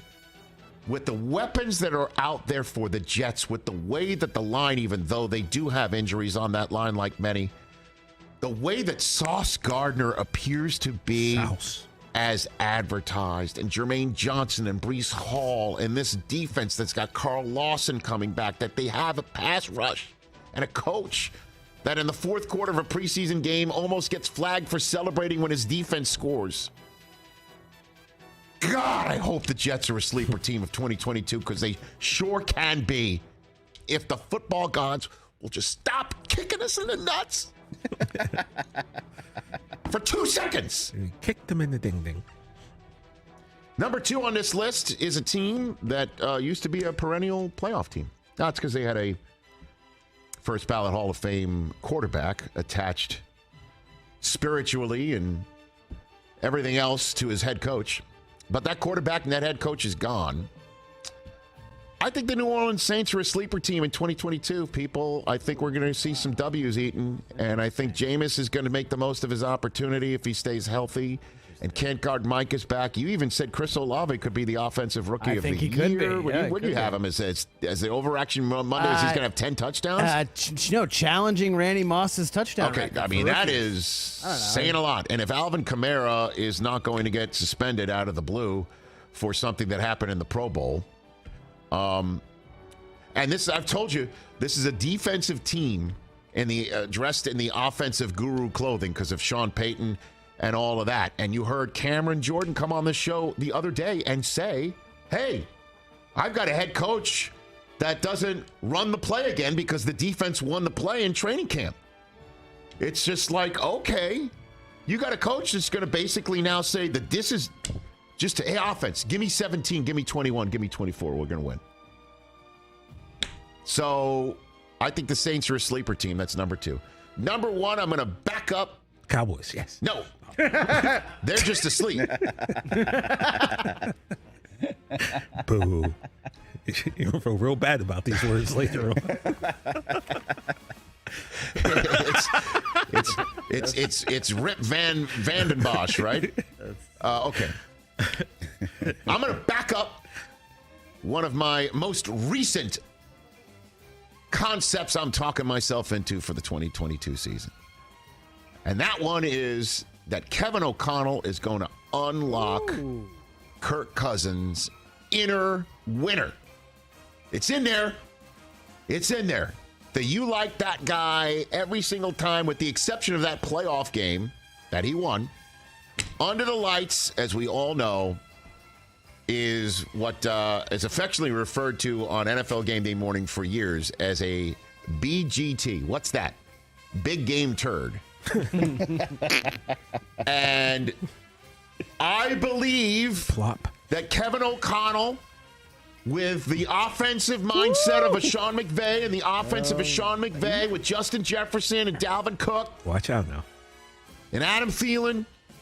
I'm hooked on that Thielen. Big Z. How great was Zadarius Smith when he came on this program? I love that guy. Harrison Smith in the back. I'm talking up a golden donor. Or domer. I'm saying the Vikings, the Minnesota Vikings, are my number one sleeper team of the 2022 season. As in making the playoffs. I don't think they win the division. I just can't bring myself to say that. But make the playoffs. Take a spot that you think is definitely going to an NFC West team. Certainly with the Cowboys maybe being less than. I think the Vikings make these playoffs. And I think Cousins plays as good in big games. Again, he puts up stats in big games. We're going to see him win big games, and it could even be week 1 against the Packers. Got to win that one at home, people. Certainly to back my play that they're the number one sleeper team in 2022. The Minnesota Vikings, and that's my list. What do you think at home? 844-204-RICH or in the 457s. Am I crazy? Oh, they have opinions. I see them. Yeah. Let's see. Yeah, somebody's saying Kirk can't win the big game. I know that. I'm saying that Kevin O'Connell is going to unlock it. And maybe it won't have to be on his shoulder. Maybe the offense he brings in, this is the McVay from the Shanahan tree type stuff. This is what Kirk Cousins was drafted in the same draft as RG3 for. Come on, Kirk. Can't believe I'm tying myself to his hip. Yeah. But I'm doing it. He did it. What do you have last year? 30-something? And he was great last year. You're right. Yeah. I mean, his numbers last year, you're like, wow. Yeah. Just put those up in the big games. You have the Viking schedule? Kirk Cousins. We'll do this, and then we'll get Warren Sharp on the phone. 4,200 yards, 33 touchdowns, 7 picks last year. Here comes the Viking schedule, and here are the big games I want to see it. These are the big games in which I need to see it. First one and second one. Home for Green Bay, then the whole country's watching on Monday Night Football at Philadelphia. Let's go. Okay? A London game against New Orleans. That's, going to be seen by the whole country on NFL Network. Then what else we got? We got a Thanksgiving night game against New England. Yep. This is what we're talking about. And maybe at Green Bay week 17, that's the old flex, right? Maybe you can flex into that one. Because the whole country needs to see that. There's going to be a game against Dallas on the 20th. I mean, back into that schedule is favorable. I'm telling you, man. Yeah. Sleeper team, Vikings. Colts too good to be a sleeper team? Yeah, I was thinking, are the Colts really a sleeper team? They almost made the playoffs last year. Matt Ryan's there, the MVP of the league, potentially is on it. I think they should win that division. But. Right, I don't think you could call it Colts league. I even texted you last night. Can I use my Raiders pick here again? Yeah, you're like Raiders. I stayed away from it. I stayed away from the West. I think, are the Chargers a sleeper team? Come on. 49ers. You can't call teams that almost made the playoffs last year or a team that made it and almost made the Super Bowl a sleeper team just because what? You don't believe in Trey Lance? I'm going to go back in on the Trey Lance stuff soon. I'm just saying rookie quarterback. Keep hearing on. By the way, also later on this show, there's some serious quarterback slander going on for one guy that I can't believe is being slandered. But we'll take a break. Warren Sharp, his football analysis for Sports Grid and The Ringer. Man, that's mustache backed up by analytics when we come back on The Rich Eisen Show.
Back here on the Rich Eisen Show, Warren Sharp's about to join us here on the program when our terrestrial radio audience returns in about a couple of minutes' time.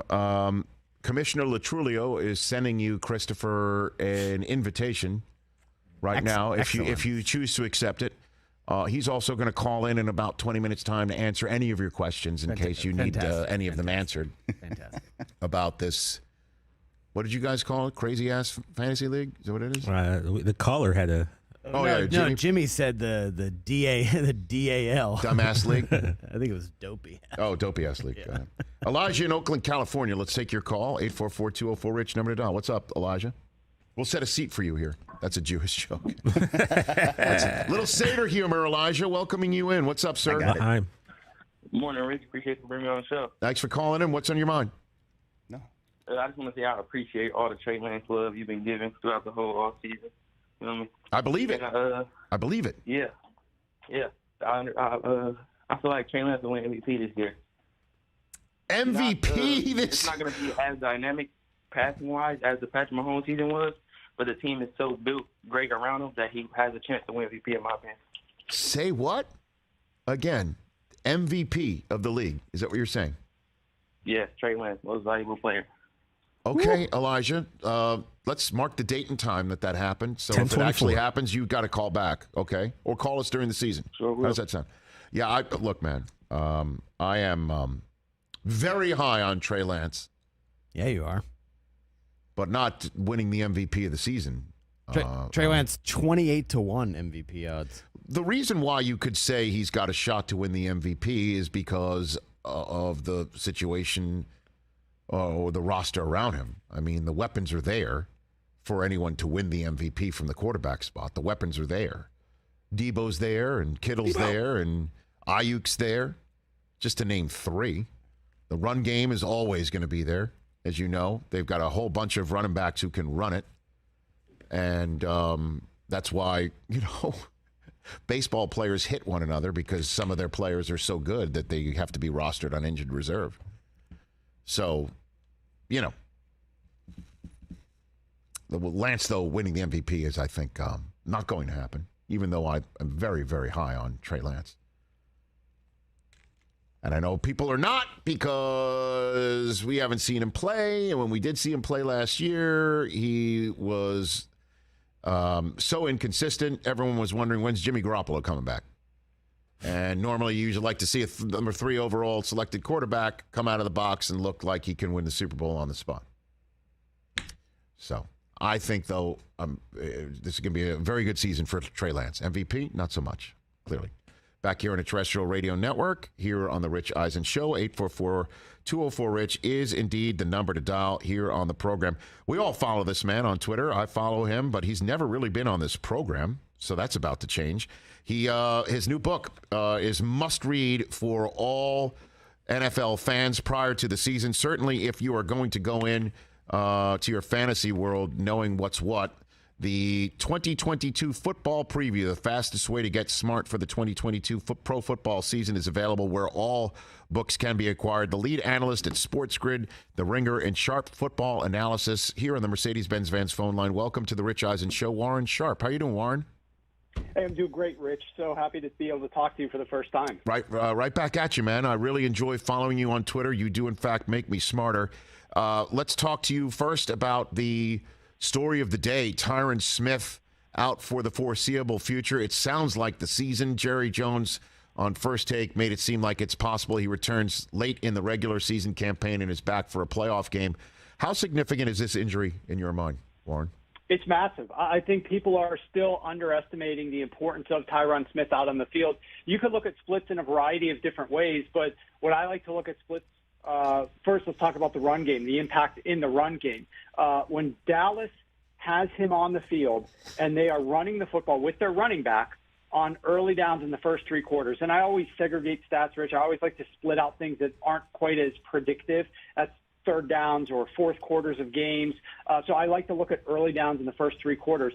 When he was on the field, Dallas's running backs averaged the number 1 most efficient per carry attempt in the NFL over the last 3 seasons. And when he was off the field, that dropped all the way to number 31. I could give you the exact EPAs, minus 0.23 EPA per attempt when he was not on the field. But the point is the ranking itself. The ranking, they're dropping from one of the most efficient running attacks to almost the least efficient, just with this one individual out on the field playing left tackle for them. And we know he's missed a lot of time, and we know that they've had to work around this injury in the past, but it's a colossal impact, and also impacts the passing game. Dak Prescott, there's a big difference there. They dropped from the number 9 most efficient first down passing offense to the number 30 most efficient first down passing offense. He's much worse when he's blitzed.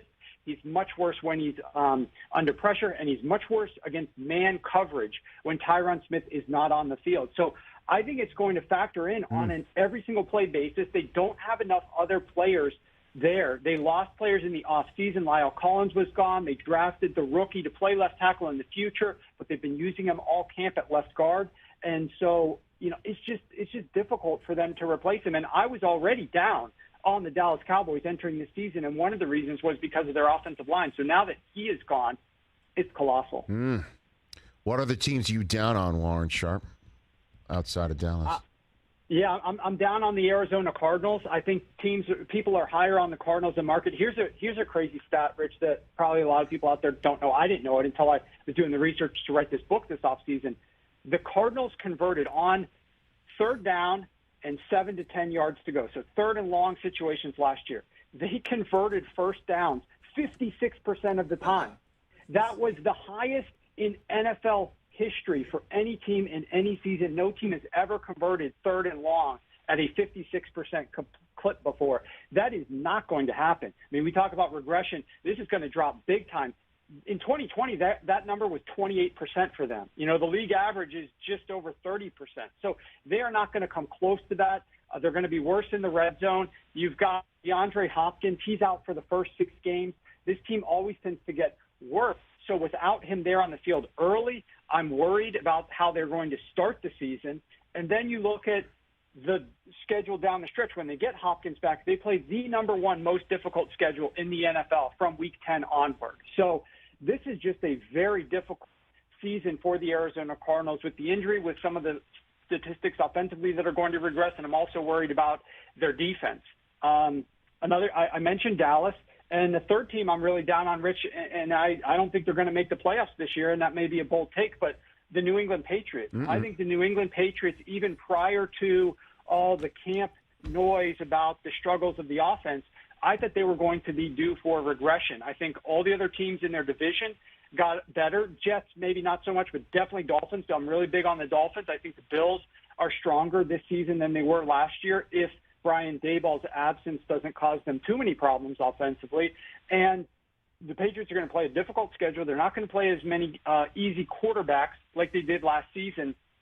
And if that offense isn't productive enough, and my main concern with that offense, Rich, is that offensive line. I value play in the trenches. I value play along the line. We talked about it with the Cowboys. With the Patriots, because they went on that massive spending spree heading into the 2021 season after they saw Tom Brady win the Super Bowl with the Bucs, they went out and spent like they'd never spent before. All of the players that they signed, a lot of wide receivers or tight ends that they've signed, their cap hit this season is over double what it was last year. And as a result of all those cap hits increasing, they had to let a lot of players go. And so they're lost a lot of players along the offensive line that they're going to try to replace. I don't have confidence in their receiving core. So I just have a lot of question marks for the Patriots this year. And that doesn't even get into who's calling plays and how that operation is going to work. Sports Grid and the Ringer lead NFL analyst and the author, again, of this book that you should all get, 2022 football preview, Warren Sharp, here on the Rich Eisen Show. Let's talk about the teams that you're high on. I think I just picked up when you were saying the Patriots are a team that you're not as high on as others might be. Did I hear you say you're high on the Dolphins? You like them? I am. Why? The Dolphins are a hot-button team because I know they got a new head coach in Mike McDaniel, but the quarterback I want to start with is Tua, obviously, because Tua is a massive hot-button player this season. Mm-hmm. And in my opinion, so many people have the wrong perception of what Tua is. Tua is a player who, his first season, he comes off a catastrophic hip injury. He is rehabbing during the COVID offseason where he can't get into the facility. His offensive coordinator is Chan Gailey, who was recently retired, is now coming back to the NFL after several years solely to call plays for Ryan Fitzpatrick, a quarterback he worked with in New York with the Jets previously. After the season, Chan comes out and says, I don't even know why we inserted Tua halfway through the season. The offense was designed for Ryan Fitzpatrick. We didn't do enough to change it for Tua. Then last offseason, he suffers, I think early in the season, he breaks his ribs, misses a couple of games, breaks his finger on his throwing hand, and has to sit out some practice time. He's playing with the wide receiving core that gets the least amount of separation of any receiving core in the NFL. He's playing behind one of the worst offensive lines and the NFL's worst run game over the last 2 years. What quarterback should we expect to have success in that situation in his first 2 years in the league? So I think he's gotten just a bad rap in general with what he's actually done. I think this season, when he finally has a better offensive line, a much stronger run game, and receivers that are going to be able to separate. You know, the 49ers, people don't realize this, Jimmy G over the last 3 years, he's averaged the highest yards per attempt of any quarterback in the NFL. And it's not because he's chucking the ball down the field with an aggressive passing attack. It's because of all the yards after the catch that the 49ers offense has been able to generate year in and year out. They ranked number one in the league for the last 4 seasons. So Mike McDaniel is going to bring elements of that, along with, of course, Tyreek Hill and Jalen Waddle. They're bringing elements of that to this offense to make life easier for Tua, so he doesn't have to throw into as many tight windows, and so he can throw to guys and get more yards after the catch. So I just think Tua is going to look better, and as a result, this team is going to look better than a lot of people expect. All right, then who else are you high on then this year, Warren Sharp?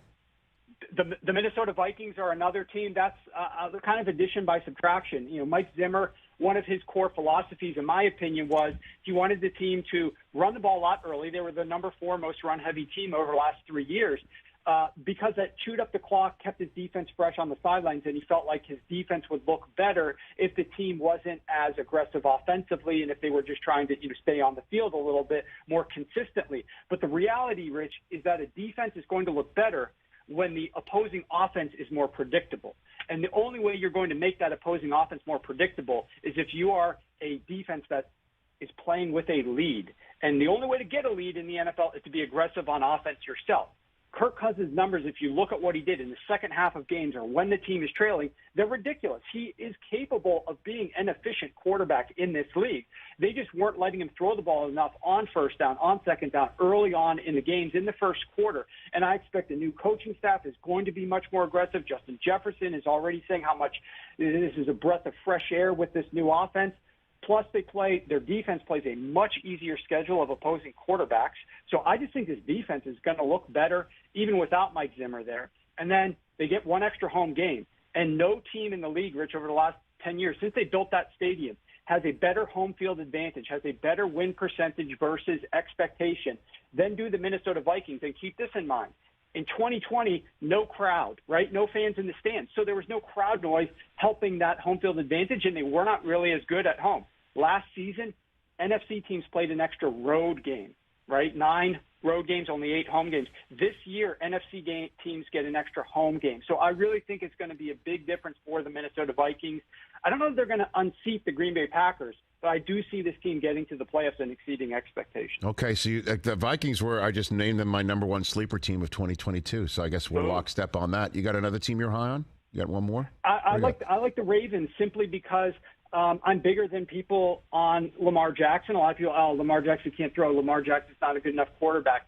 And I've tried my best to debunk all of those theories. I was super big on him even before 2019 when he came in and took the league by storm. Every single year I've been really higher than market on Lamar Jackson. But I think people forget, this team was the number 1 seed for the AFC. With all the great AFC teams last year, they were the number 1 seed in early December. Once Lamar Jackson got hurt, he hurt his ankle, they didn't win a single other game from that point on. But they were the number 1 seed prior to when he hurt his ankle. And that was with this team having to make way wide-sweeping changes because they were one of the most run-heavy teams in the league for several years. They became like the 8th most pass-heavy team last season because they had no running backs. Every back got hurt before the season. He's been playing with one of the cheapest, least expensive wide receiving cores for years, almost ever since he got there. This year they have the 32nd cap hit for wide receivers. He's been getting it done without quality wide receivers, and last year without any running backs. I think, their backs aren't quite as healthy as I was hoping they would be at this point. I think they're going to have better team health. I think Lamar's going to have better protection from his offensive line. And I think this team has a solid defense this year. They built it up a little bit in the offseason, got a new defensive coordinator in there. I expect big things coming from the Ravens this year. Warren Sharp from the Sports Grid, The Ringer, and again, his own book, the 2022 football preview, Sharp Football Analysis, at Warren Sharp on Twitter, right here on the Rich Eisen Show. So this has been, March was insane. I mean, I've been through, this is now my 20th season in the NFL coming up. I've never seen a March like the one that we just saw. The number of players, bold-faced name players who switch teams, I lost track on all of them, offense and defense. I mean, I guess it started with Brady coming out of retirement and ended with Bobby Wagner showing up in Los Angeles. That's how March went. And there, Devontae Adams, Tyreek Hill in between. That's my long windup for this now pitch to you. Which new player in a new place, or I guess it could have been even Russ Wilson deciding to go to Denver, that was the biggest first domino to fall. Which new player in new place do you think is set up for the biggest amount of success and the team will reap the benefits of? Warren Sharp. Yeah, I think it's impossible to say Russ and to not say Russ, and so I'm going to take out like all the quarterbacks that change teams, okay, and specifically Russ. I really think Allen Robinson is going to have a tremendous season this year, and a lot of people are sleeping on what he was having to deal with in Chicago with those players and the production he was still able to deliver on the field when he was healthy. I think he's going to make a big difference for a Rams passing attack this year. But the player that I think, naturally this is also going to be an easy answer. So I gave you Allen Robinson first, but I will say A.J. Brown and Tyreek Hill both are going to make big differences for their respective teams. I think a lot of people are expecting the Philadelphia Eagles to come out and run the ball like they were running the ball late last season. And I know A.J. Brown's not going to get the target, but the coverage that he's going to command from opposing defenses is going to make life easier, not only on Hurts, but on the run game for the Philadelphia Eagles. And I think they are going to pass the ball at a little bit of a higher rate, but just having him on the field is going to be massive, and that's the same type of impact that Tyreek Hill is going to make for Tua down in Miami. So I don't think either of those guys are going to get maybe the high level of targets and production that potentially Allen Robinson could get, because there's a lot of mouths to feed down in Miami, and they're probably going to run the football a little bit more than they have been. And although I think Philly's going to pass the ball more, they do get the ball to the open guy, and they will still run the ball at a high rate. So I don't know that either of those players are going to make the massive stat lines that they've had in their prior stops, but the difference they're going to make when they're on the field for both of those quarterbacks is going to be tremendous. So now let's insert Russell Wilson back into the equation, Warren, because that is such a crucial part of the entire football season. From the first Monday night game with him returning to Seattle, the whole country's going to start to see what the Broncos look like with Russell Wilson there and Nathaniel Hackett, now the new head coach there. And how do you see that working out from letting Russ cook in Seattle being the mantra to what now in Denver? Warren, what do you think? Well, I think Denver is going to love having Russ there. I think this team obviously has struggled to find a starting quarterback since they lost Manning, and now they've got one. And they've got one who's able to throw the ball deep with accuracy and efficiency. And that's something really that none of their quarterbacks recently have been able to do.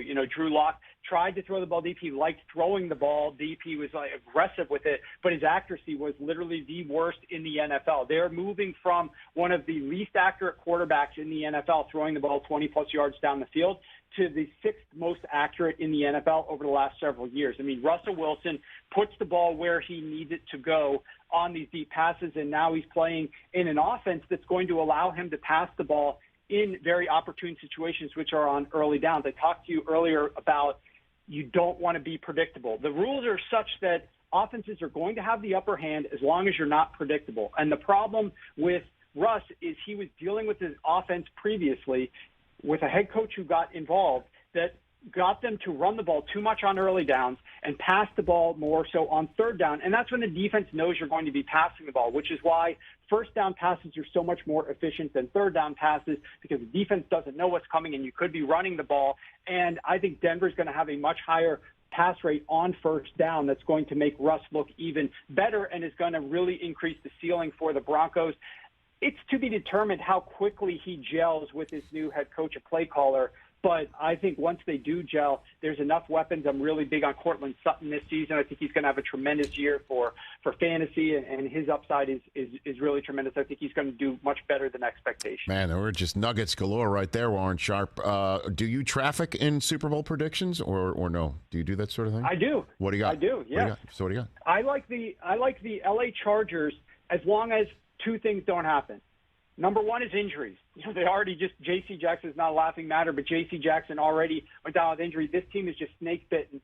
So if they stay healthy, the only thing, in my opinion, that can derail them from going to the Super Bowl is the play calling by the offensive coordinator. They have such a low target depth with Joe Lombardi. He did it to Matthew Stafford. Matthew Stafford ranked in his last year 44th out of 44 quarterbacks in target depth when Joe Lombardi was calling plays there. It's insane how Joe Lombardi wants to shrink the field and throw the ball short. And he did it with Drew Brees, obviously. He did it with Matthew Stafford. He did it with Justin Herbert last season. If they throw the ball deep, they're going to have some success. So I want them to open the offense up a little bit more.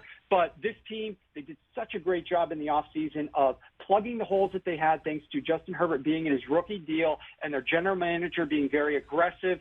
And I think they have the most talented roster in the NFL. So if it's not the play calling or injuries, I think this team's going all the way. In the NFC, I like long shots. I like teams like the Minnesota Vikings.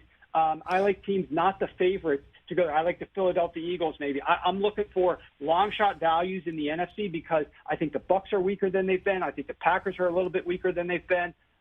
So I like the Ravens and I like the Chargers more than expectation in the AFC. I think the Chargers go, and I think potentially, a sleeper team like the Vikings or like the 49ers. You were talking about Trey Lance before I came on. I think those teams all have good shots as well. Warren Sharp, you're the man. Look for more of my phone calls. Thanks for joining. Greatly appreciate it. Hey, Congrats on the book. Congrats on the book. Thank you so much. You got everyone should check out 2022 football preview by Warren Sharp at Warren Sharp Rich, on Twitter. I'll tell you, it's close to the season. We don't have much time. I'll give $1. The book is $1 for all of your listeners. Just enter the coupon code RICH. You get it for $1. I'm not trying to make money off of it right now. Damn. Just trying to get people to read it. So $1. All right, you got it, man. Thanks for doing that for all who are listening and watching. Thanks, Warren. Look for more of my phone calls. Thanks again. Greatly appreciate it. Rich. That's Warren Sharp, everybody. And what? That's awesome. What do you got over there? So agreeing with you, I was listening but also reading, and he's very much hand in hand with you on the Tony Pollard versus Zeke things, and I wanted to talk about that, but I just got lost in this. I got a beard, he's got a mustache, but we both have the same brand. He's hand in hand with your assessment of the situation. Good. We'll just say that. All right, let's take a break. Joseph $1 for this, though? Huh? $1 for this? There you go. $1. Just put in the promo code RICH. Apparently, you people get this book. I'm telling you. All right, we'll take a break. Joe Latrulio, I think, is chiming in when we come back right here on the Rich Eisen Show.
Back here on the program, a lot of the 4.57s are.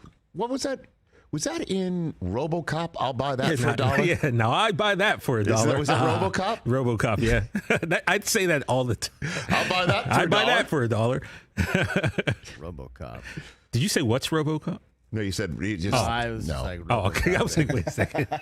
What a surprise you had. He said, "What's RoboCop?" Though. What? Come on, man. That'd be pretty What kind of surprised Come you? on, that movie's in color, of course. Oh, that's 80s and in color. 80s in color is really right up his alley. Right up my alley. That's for sure. How good is Warren Sharp, man? He gave you a lot of information. A lot of information. So we'll post all those videos. Off the top of his head, too. I mean, this is a guy who's into it, and he knows his stuff. Go back and re-listen to all that. That was awesome. He knows his stuff. So he's high on the Dolphins, but not the Patriots. I buy that. For $1? I buy that. For $1? I don't know if I'd even spend $1. I know I said 10 and 7 yesterday, but I mean that's high end. That is high end. That's high end. I mean, I don't think the ceiling's not higher than 10 wins. Boy, he likes the Vikings too.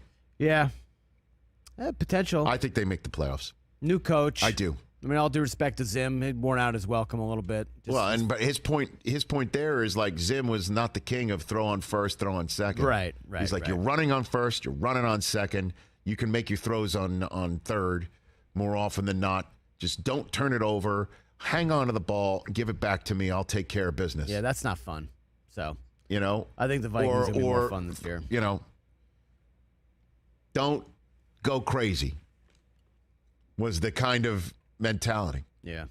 But again, I guess he was sick and tired of watching, Cousins airmail it or not connect or get picked off in big games. I guess. Right? It's true. I mean, history's there. Now there's a new guy who, again, their system is built for a quarterback like Kirk Cousins. Who said that? Wasn't that Daniel Jeremiah said anybody who comes from the Shanahan family tree has to swear fealty to Kirk Cousins, right? Isn't that what he said? Right. Death, taxes, and Kirk Cousins. Death, taxes, and Kirk Cousins. That's what he said. So O'Connell comes from McVay, who from the whole Shanahan. Remember Shanahan was into Cousins too? Like that. That was who they're gonna get. Oh yeah. Like don't go acquire Jimmy G on the cheap from the Patriots at the end of the season when Cousins can be free at the end of the year. Right. That was the whole conversation at the time. Save yourself a draft pick. Right. Like don't trade a 2 to Bill for Jimmy G just because Brady said get him out of here. Cousins. Don't bail him out like that, and then we get him at the end of the year, and don't do that when we could just go sign Cousins. We get our guy at the end of the year. What a weird career. Right? Kirk Cousins has 2 ties in his career. 59, 59, and 2. Nothing weirder than being drafted a couple of rounds later by a team that traded all the way up to choose their quarterback of the future, second overall to start the draft. I remember I turned to Mac. I'm like, why are they doing this? And he looked at me like I was the crazy one. I was in Radio City Music Hall. I'll never forget that. If you don't know your numbers, you don't know your business. People, that's true when your business is growing fast, and even more true when there's a lot of uncertainty. Inflation is running around like crazy. Supply chains being clogged. Labor market is definitely something everyone's focused on. Not every business, though, is in the dark. Over 31,000 businesses know their numbers. You know why? Because they use NetSuite by Oracle, the #1 cloud financial system. NetSuite gives you the visibility and control of your financials, planning, budgeting, and, of course, inventory. Manage risk, get reliable forecasts, improve margins. NetSuite helps you identify rising costs, automate your manual business processes, and see where to save money. So know your numbers, know your business, and get to know how NetSuite can be the source of truth for your entire company. Right now, NetSuite is offering a one-of-a-kind flexible financing program. Head to netsuite.com/richradio right now. netsuite.com/richradio. netsuite.com/richradio. I mentioned earlier in the program, I have been invited into a fantasy league I would never want to do in any other circumstance other than the fact of the man who invited me to do it. I've got 2 fantasy leagues. I got 3 kids. I got 2 jobs. Why do I need another one? You run a production company? Certainly when the other one is set up where, the way it's set up, where you draft and then your team's your team and the computer chooses your roster every week. That's it. And you can't pick anyone up, and if they're injured, tough luck. Oh, The commissioner of said league is on the phone right now. I do believe Joe Latrulio, the delightful Joe Latrulio, on our program. You there, Joe? I am here, and welcome to the Surprise Party League, Rich Eisen. Is that what it's called? It's called the Surprise Party League. Yes. I blind copied a bunch of friends, you among them, and the first 12 to jump on this puppy get to go for the ride. And then once the 12th says yes, that's when the draft starts, and it's 2 hours Correct. for each team to pick. And if your team's up while you're to pick while you're asleep, you either get auto drafted. Yes, the site will pick for you. So it's highly recommended you set up your most wanted players at the top of that queue before you lay your pretty little head down on the pillow. Do you have any questions for Commissioner Latrulio before you choose to join as the 12th team to start the draft? You would trigger the draft. I know. You would trigger, yes, his entry would automatically trigger the first pick of the Surprise Party League, which is randomly chosen, by the way, by the computer. So it could be us. We get an email saying you're picking? Correct. It could be us, me and TJ. chance. Yes, you and TJ could be the first up. Right. Well, I'm in this? Well, are you splitting this Are team you with together? me? You're together. Well, I thought it was you two. No, he already signed up. I'm in. We would be the 12th You would be the team. 12th team. Oh, okay. You know I'm down. Yeah. Yeah. Okay. So I have the email. I'm going over it right now. I do like the why would I do this section of this email. That's right. which is basically you're very curious to see who else is invited, which I am very curious to see who is invited. So it's automatic. So your team, whatever it scores, and then the computer automatically takes the best 9, or is it based on projected points? It takes the best 9 active roster positions. So it will fill all the 9 active positions, roster spots for you by getting the highest total in whatever that position is. At the end of the week, right? When the week's over. At the end of the week. So basically, because somebody said if somebody's on your bench and they go off, that person is going to be one of the 9 by the end of the day. Correct. Yeah. So it's everybody on your team's alive. Active, pretty basically. If they're not injured or on a bye. Everyone's alive. Yeah. Okay. All right. Yeah. Okay, let me just enter in the old information here, and away we go. And there's no waiver wire. There's no nothing. No. If you're ravaged by injuries, too bad. Thing you'll have to do all year. It takes the best part of fantasy. You just draft and then forget it. Let the computer and the algorithms do their magic, and you don't have to worry about it. Okay. So we're in, right? You're in? Yeah, I'm signing up. I'm signing up right now, and the draft will start. And then we'll find. It triggers a draft. All right. Let's go. Hour 3 coming up here on the Rich Eisen Show. Don't go anywhere. Chad and JT are coming up in studio. But we're still here with Joe. All right, Joe. So we're in. Let's do it. We're in. We're in. So I have to hold on. So I got to create an account when he here. says he's in, I'll get an email saying we're up, and then what email am I going to get? You should be getting an email. I'm checking my computer now. Within a couple of minutes, you should get an email saying that the draft has started, and it'll have the position, the draft order on there, of which you may be the first. Okay. I have not received anything yet. Wouldn't it be funny if this whole thing was rigged? You mean like the real NFL, Joe? Like so many people think? I just I get to go on vacation. All my buddies just chipped in for a free vacay. So let me ask you this question. Kidding. This photograph that we're using of you on the phone, are you using this actual headset to converse with us right now, Joe? I wish I was, but I hadn't charged it. Otherwise, I'd take another pics for you. Do you want to give us a preview who else is in the league right now? You want to tell us? Well, sure. We have the wonderfully talented Paul Rudd. It is we Rudd. Have the dangerously handsome John Hamm. It is Hamm. We have some members of the Brooklyn Nine-Nine crew, some from the legendary McCoy's New York Fantasy group that we've talked about on the show. A nice motley crew of fine gentlemen ready to play a game of chance. Okay. Because that's what this is, man. Okay. That's all it is. Okay. Are you? And one last thing for you before I let you go. You're loving your Mets? What do you think? I'm loving my Mets so much. I'm feeling really good about these guys. Often September is a trouble month for us, but not this year. Okay. I think we've overcome some great obstacles. So high hopes.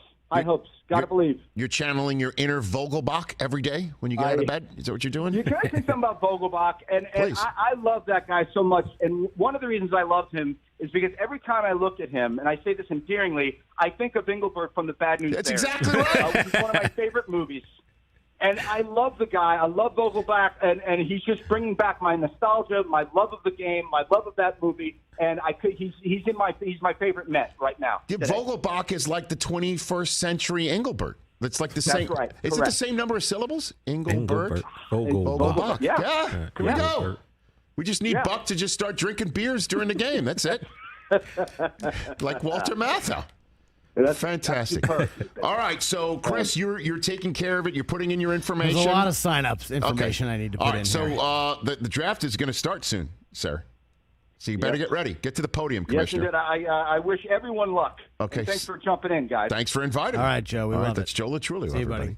Chad and JT are making their way to the studio, and when we come back, I'm going to cape for a quarterback that I can't believe I'm caping for because the guy pretty much wears a cape every single time he plays. That's coming up next right here on The Rich Eisen Show.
And Mac, you trust, bro. This is the Rich Eisen Show. What's going on in the world of the offense, Devin? It's a work in progress. I've never worried about the offense. The Rich Eisen Show. Don't worry about the offense, Chris. Is he off the phone yet? He is. I'm very worried. Live from the Rich Eisen Show studio in Los Angeles. Earlier on the show, NFL analyst and founder of Sharp Football Analysis, Warren Sharp. ESPN Dallas Cowboys reporter Todd Archer. Coming up, comedians and activists Chad Kroeger and JT Parr. And now, it's Rich Eisen. Hour number 3 of the Rich Eisen Show is on the air here on YouTube.com/Rich Eisen Show. We will be migrating to Roku next month, and that's where you can catch the live version of this show, and then, of course, the re-airs of it every single day for free on the Roku channel, which is free on all Roku devices, Amazon Fire TV, Samsung Smart TVs, your mobile phone, and, of course, desktop. You can watch us on the desktop at the RokuChannel.com. That's coming up next month. We're going to give you more information on that. Our new Sirius XM homes are right around the corner. I promise you we'll be back on those platforms in short order. We're here on the Rich Eisen Show terrestrial radio network that has been built for us and that is growing every single day, that we love being on, and we would love to hear from you at 844-204-RICH there. If you're listening on the Odyssey app, we say hello to you. If you're listening on our podcast, whenever you're darn well pleased, we say thank you. Hit the RSS subscribe button there, just like you do right here on the Rich Eisen Show YouTube page, youtube.com/Rich Eisen Show. Chad and JT, these are gents who are very popular right here on YouTube. They've got a popular new show streaming on Netflix as well. You popped it in last night in advance of them arriving here, Mr. Feller, and it was the first that was right up there on Netflix, right? First thing. Going right deep away. with Chad and JT. All right, we're paid. Podcast. We're paid in the Latrulio League, so the draft was going to start soon. All right, so it's in. You've triggered the draft. You put your card in. This fantasy league that is crazy because you just draft 20 players and then the computer just selects your team based on everybody's final results at the end of the day. So you don't even know. You can't even follow along live unless, I guess, you look at everybody's team to see. You just assume, or they'll take the running total of the top 9. Oh, TJ, we have the players. first pick. You do. Oh, let's go. Let's go. Do you really? Draft starts in 14 minutes. You already know who we're picking, right? When is my Hold on. Okay. Rich Eisen, you're second. Hey, it's in the bag, baby. It's in the bag, baby. All right, hold on. Ready? Here's who's in the league. Okay. Talk to me. Well, the names are a little different. Let's see here. Joey Stack, so I think that's Joe. He's 5th. Yeah. Okay. What's Rudd? Where does Rudd pick? I'm trying to look at Can the you team imagine? names. Rudd is like in 10 friggin' leagues. He's crazy. Man, I just can't love the do fact that he's like, I'm in, sure. Well, I think some of the names we can't really say. Oh, well, that Rudd's one of them, right? If this is a good fantasy league, you should not be able John to say Hamm's in everyone's it. Fantastic. Nice. All right. So we are first up, So you get to TJ. choose. So Are we going JT? I mean, I think that's Or kind should of. we go CMC? You can't. I know. Dude, if It's you go JT, CMC, dog. you're going to leave me JT? I'm not going CMC. You're not? I can't, dude. What are you going to take? Cooper Cup third? Second. what? Time out, You time told out. me I'm 2. Oh, yeah, you're second. You're Time going out. to take We, Cooper Cup second? what is the that could be scoring signed up. on this league? Is this It's a point per PPR. reception? It's PPR. Okay. No, I think it's Jonathan Taylor, Chris. I think you. All right, we go JT. I think you guys should overthink it. Let's not. Definitely not. We can overthink our next pick. Just here's what you got to do. You got to focus. You got to make it in the commercial break before Chad and JT, the other JT, comes on. Right. So I can make my pick. Well, actually, I got 2 hours. You to got make 2 my pick. hours. You have 2 hours. All right. I mean, I could literally sit on this. Everybody's could TJ, just, we could sit on this for a while. We could, but you know what? Like when you're doing mock drafts on like a Fantastic. site and you have the first pick and it's obvious, don't use your full time. Just How about that, boom. man? What if we take Jamar Chase or somebody crazy? And then we don't want to win. I think is what that would. Please leave me, Jonathan Taylor. Will you do that? No. Okay.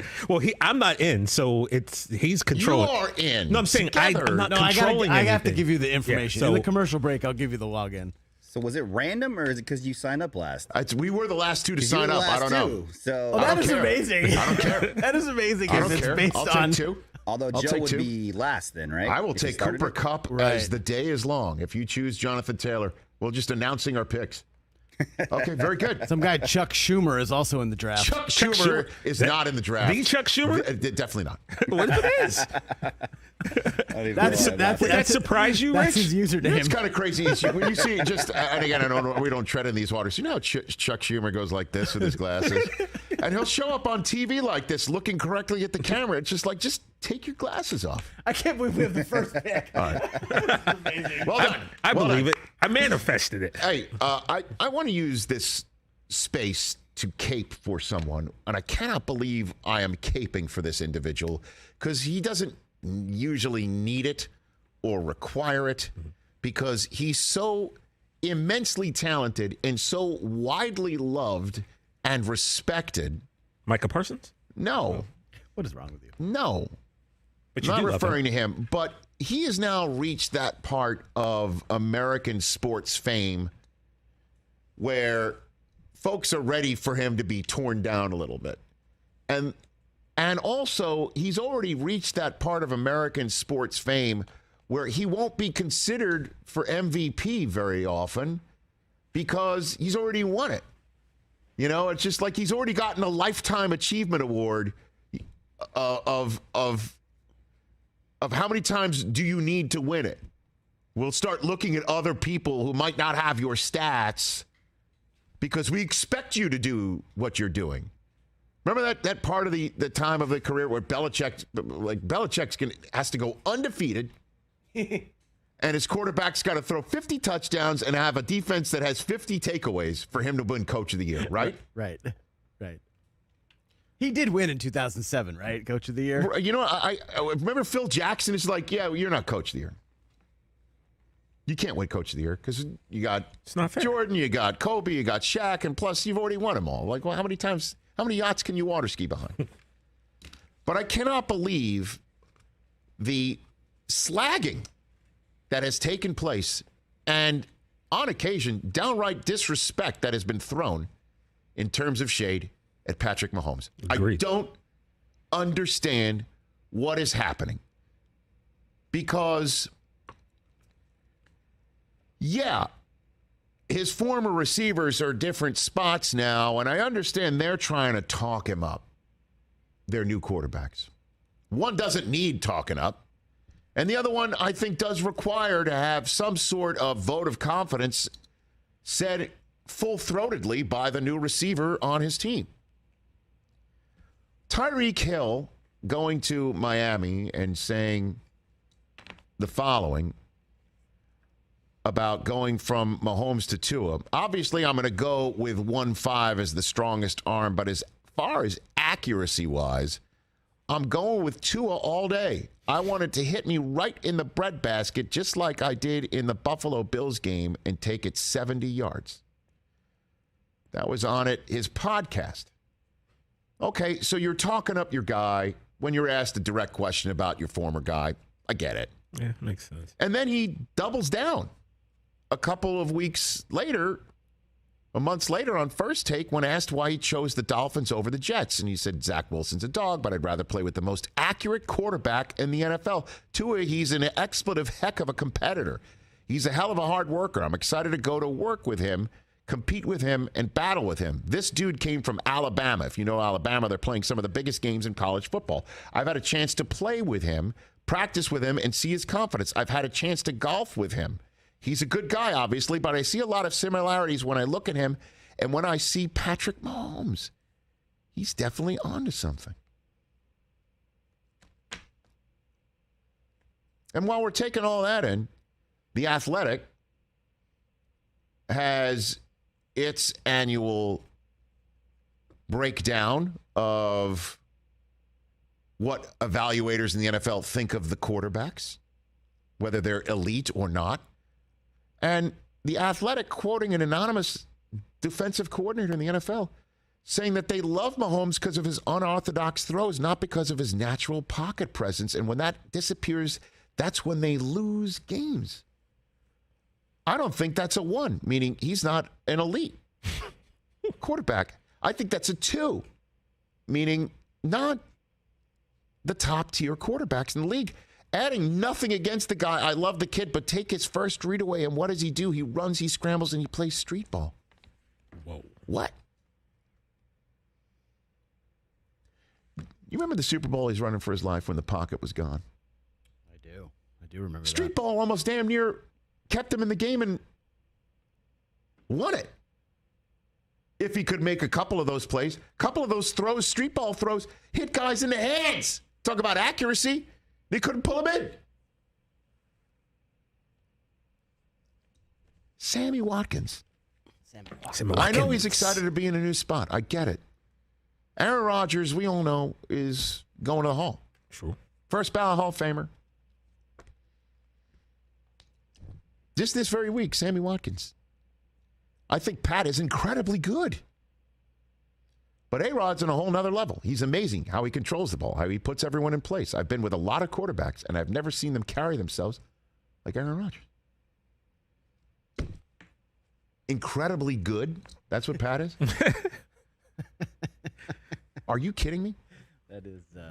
Len Dawson, may he rest in peace. He just passed away. Mm-hmm. Best quarterback the Chiefs had until Montana showed up, and then he was clearly not the Montana of the San Francisco years, even though he did take them to a playoffs, deep into the playoffs, that they had not seen until Mahomes showed up on the spot, becoming one of the best to ever do it. The fastest of one of the best to ever do it. One of the best to ever do it in a way that is so incredibly jaw-dropping, difference-making, Madden cover-earning. Kids love him. What's happening? What's happening? His own guys going somewhere else. I get that Tua needs to be talked up. That's one of his own podcasts. Asked directly about Mahomes. Asked about why he went to the Dolphins instead of the Jets. The answer winds up with a comparison of Tua to Mahomes. And I love Tua, but are you kidding me? And then, what do you think? Rodgers needs an attaboy from Sammy Watkins? Yeah, why does Rodgers? I mean, but you can understand it more with Rodgers. The Tua thing is the one that's the real head scratcher. Do you think Rodgers would be offended if he said, I went from Hall of Fame quarterback to a Hall of Fame quarterback? No. Not in the same way of Devontae Adams saying he went from Hall of Fame quarterback to a Hall of Fame quarterback. Completely different. Right? Do you think Rodgers would be offended if Sammy Watkins said that? Hey, man, I played with a future Hall of Famer in Pat Mahomes. Now I'm here with Rodgers. I can only hope Mahomes is as good as Rodgers when he's Rodgers' age. And he could be because it's similar games. Like, right? I don't get it. I don't understand it. Maybe it's the way America works. Build him up to tear him down and then bring him back. Makes it more of an interesting story than somebody who is so generationally brilliant out of the box. And this year, everybody's going to think he's going to take a step back. Man, I think this is a chip on his shoulder. I cannot wait to watch him cash in. I said it last week. I agree with you. People are sleeping. Right? Where's the Pat slang and shade coming from? Like, what did he that do? About? What did he do? All of a sudden, like I told Chris the other day, Chris was ready to put him on Mount Rushmore of quarterbacks, and yet people are now, slandering this man. He's not arrogant. He's not earning people's shade. No. Right? I mean, if you're jealous of his talent, that's a YP, not an HP. It's not his problem. That's your problem. Maybe you're jealous of it. I don't know. What you said earlier is true, though. That is kind of the way America works. You build someone up just to tear them down. I don't understand it in any case, really, but especially not in this particular case. Because you tell me, are there more than Chris, 3 NFL teams that wouldn't take Patrick Mahomes right now? Oh. Bounce their quarterback for him. If you play the what quarterback would you rather have game, he would win. He would win a lot of them. He'd win most of them. Yeah, 90% of them. Oh yeah. Please. Yeah. We're not even going to do it because I think that's disrespectful to him. Well, yeah, it's unnecessary. At any rate. Look, he's Henry Winkler's favorite. If that doesn't tell you something, then I don't know. He invited him through his house where he and his wife have a beautiful chicken dish with a great reduction. Still have no idea what that means. It's delicious, I think is what it means. And if the Fonz likes you, then I like you. We're 2 minutes away from drafting first overall, TJ. Well, you know the rules. You know the routine. Let's take a break. JT, friend of the show. Chad and JT are here. They're making the world a better place, one bro at a time. Chad Kroeger, JT Parr, coming up next live on The Rich Eisen Show.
Welcome back to the Rich Eisen Show here on YouTube.com/Rich Eisen Show. Odyssey, this terrestrial radio outfit Network is going to be rejoining us in just a couple minutes' time. My next two guests, comedians, activists, provocateurs, however you want to call them, but they are extremely popular, and their new Netflix show, Chad and JT Go Deep, is available right now for streaming on Netflix. JT Parr and Chad Kroeger here on The Rich Eisen Show. How you doing, gents?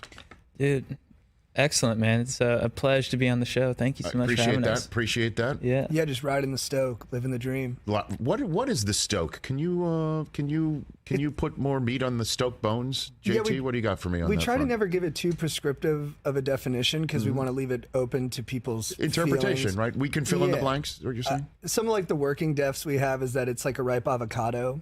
You know, it's just a blissful moment that passes, but that is perfect in that moment. Mm-hmm. I've described it as like being in a car with your girlfriend and your best friends going to get fish tacos.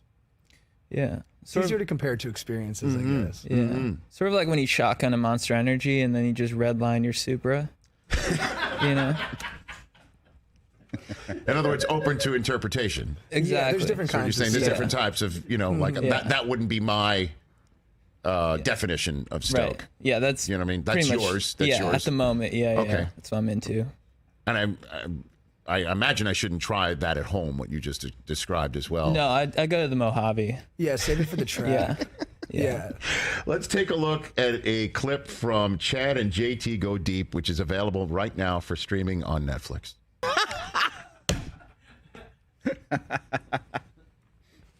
So you got her email now. Yeah, we're still in contact. Is that right? Yeah. Is that right? She was asking me for advice on her fantasy football season. That's odd. She didn't strike me as a fantasy football player. I didn't take her for that either. Don't but then judge a book, right? Everything she's been sending me, she's like, do I go heavy at wide receiver? I mean, I don't want to give away my strat on air, but I try to be helpful. JT Parr and Chad Kroeger, the activists, I guess, is one way to definitely call you guys. Chad and JT Go Deep, available for streaming on Netflix. Our terrestrial radio audience is back with all of us together. And I guess, Chad and JT, I'm familiar with your work because I follow all the local, C-SPAN coverage of a number of very small Southern California cities that need to have some sort of public commentary from the people. Yeah. And you seem to have provided that. You guys really take a stand on so many issues, and I just want to let you guys know I admire that. Thank you so much. I admire your approach to making sure our world's a better place. How did you come up with the idea of a Paul Walker statue? Chad, good question. Well, I only ask those types of questions. Dude, thank you, man. And I appreciate you throwing the abbrev in there.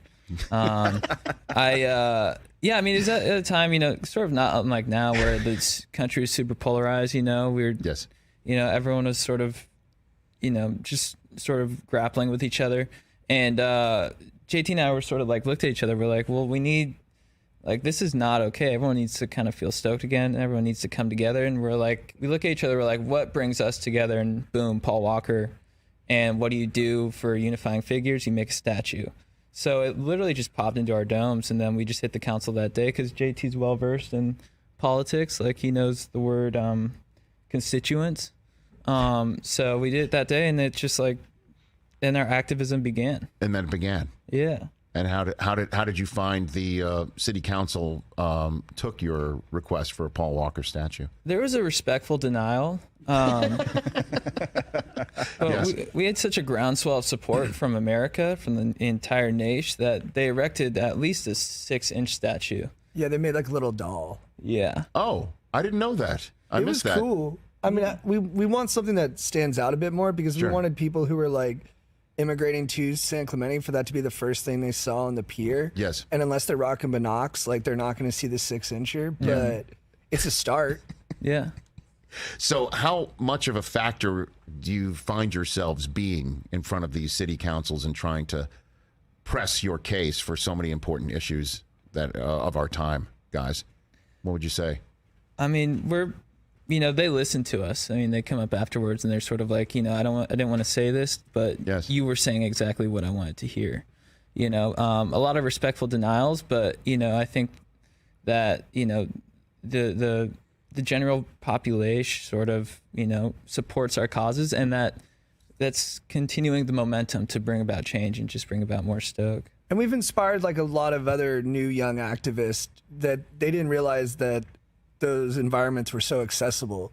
So I get DMs and texts from like dudes at LSU and Arizona State and Florida State and other like, prestigious academic institutions. And they'll just hit me up and be like, dude, I didn't realize like we could petition the city to like build a beer bong off the library tower. And I'm like, no, you can and you should. And so that's been like something we didn't anticipate, but that's been very life affirming. Yeah. And even dudes as far as like Denver and stuff, they'd be like, I can't tell you how many dudes have been like, hey, I just petitioned for another chairlift, and that's crazy. Did they build one? Did they build one? No. Another chairlift? Yeah. I mean, it just seems like that might be bringing sand to the beach. You know what I'm saying? Right. Well, yeah, but worst case scenario, they just do more backcountry, so it's a win-win. Good point. Yeah. Was there a moment, guys, where the light bulb went over your heads collectively and said that you could? Well, you have to listen to me finish my sentence. Sorry. No, where the light bulb went over your head and you thought to yourselves, "We can make a difference." Was there one specific moment where you guys realized the sway you might have? I think, it was a very personal moment, but it was when we first met, we were doing a 4-hose beer bong. And, there were two other dudes involved, Kellen and Bonk. But during our chug, we just had this cosmic connection and I think at that moment, we sort of looked at each other, we were like, well, we are kind of a dream team when it comes to making change, because JT's so good at amping people up at parties, and we're like, well, why don't we just do that for the rest of the world? You know what I mean? But you inspire me to do it. Oh, that's true. Like, you're like, hey, everyone here needs to get amped. And I never thought about it that way. Yeah. So once you mobilize that energy, I really started to take off, and I owe it all to my dog right here. Oh, thanks, dude. Have you made your parents proud? For sure. Yeah. Yeah? Yeah. I mean, they had very low expectations. So, So the bar's been set very low? yeah, I was really intentional about that. Like, I waited about 24 years before I did anything right, so that once it started going a little bit better, they were like, holy cow, sky's the limit for this kid. Chad and JT Go Deep is available on Netflix or streaming right now. So what would you say is your perfect day, Chad and JT? What's your perfect about day? This before. Perfect day. I think I'd start off the morning with a nice streak, and then do some perineum sunning. That's sort of our main holistic practice at the moment. So the streak is stripping down. And when you say perineum, for those who might not have taken biology, what is that body part? I believe the scientific term is taint. Okay, the spot where taint, nothing in between. Right. Okay, so that's... You sun it, you get direct sunlight on it for, just to, it increases vitamin D, your electrical charge, and immunity. And also knowledge. Like, I couldn't really read that well until I started perineum sunning. Is that right? It did. It improved your reading comprehension. Yeah. I didn't know that you could do that. Yeah, like I started reading in front of JT, and he's like, dude, you're reading.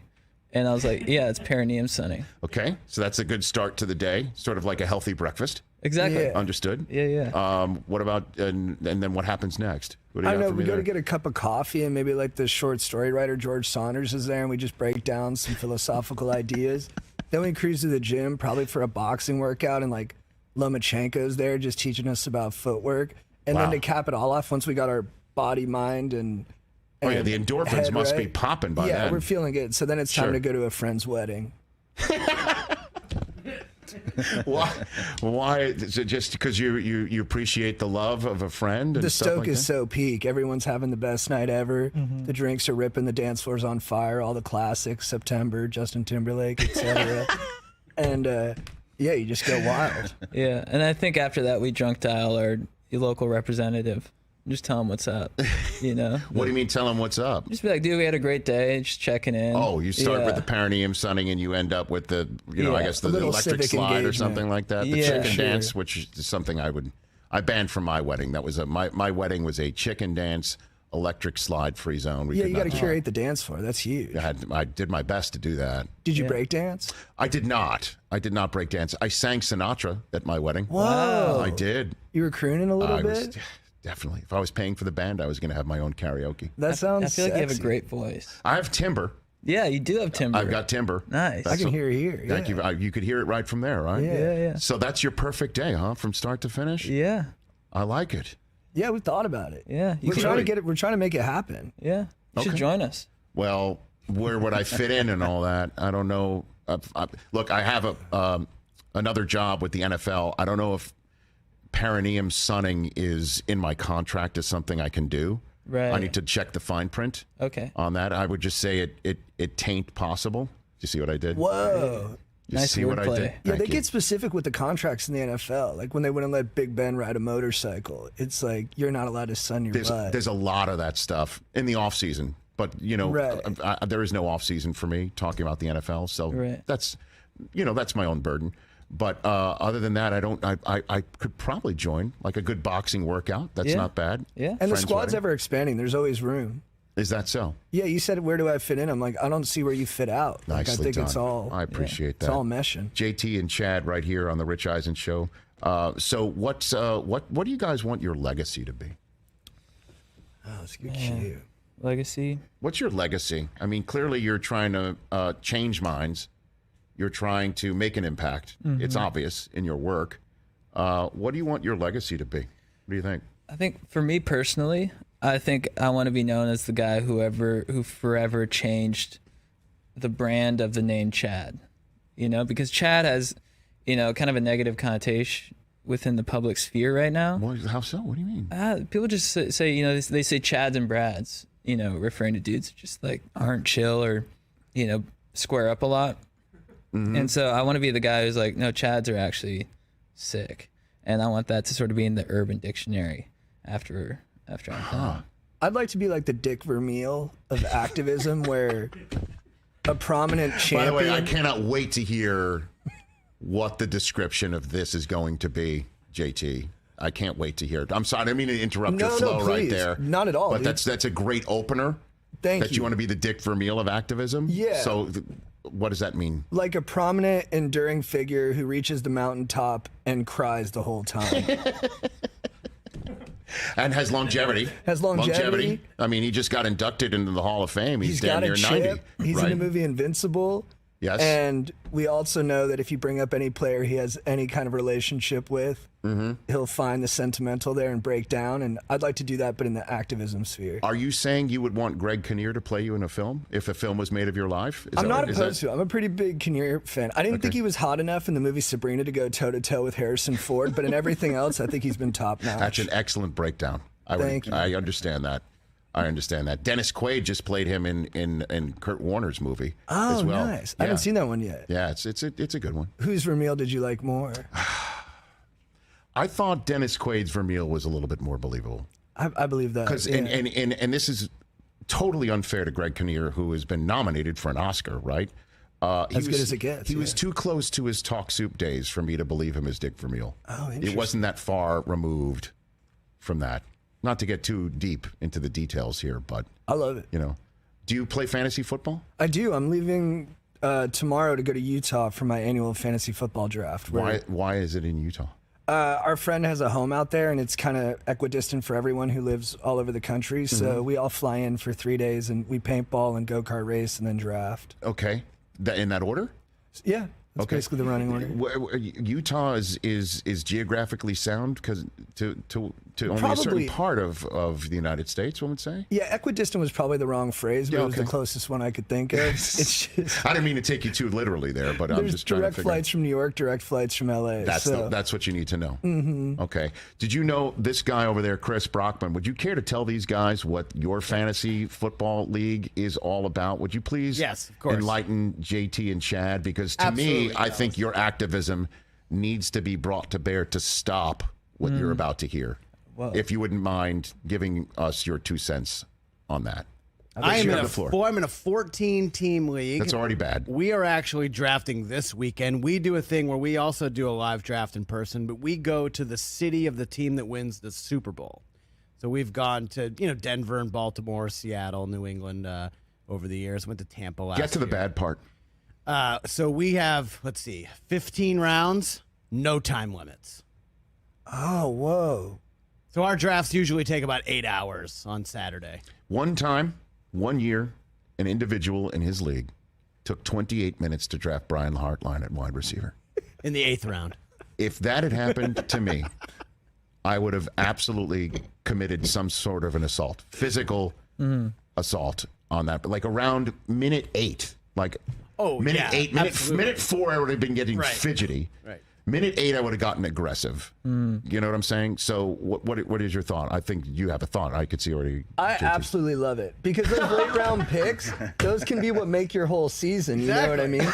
And I also like that you guys treat it like almost like chess grandmasters, where there's that much thought put into each single move. Yeah. And so, and I also have to expect that you guys are talking a lot of trash when he's taking all that time. A lot of trash, a lot of food and beer, you know, being thrown in their direction. Well, it's, you know, a lot of just like, dude, like, what are we doing?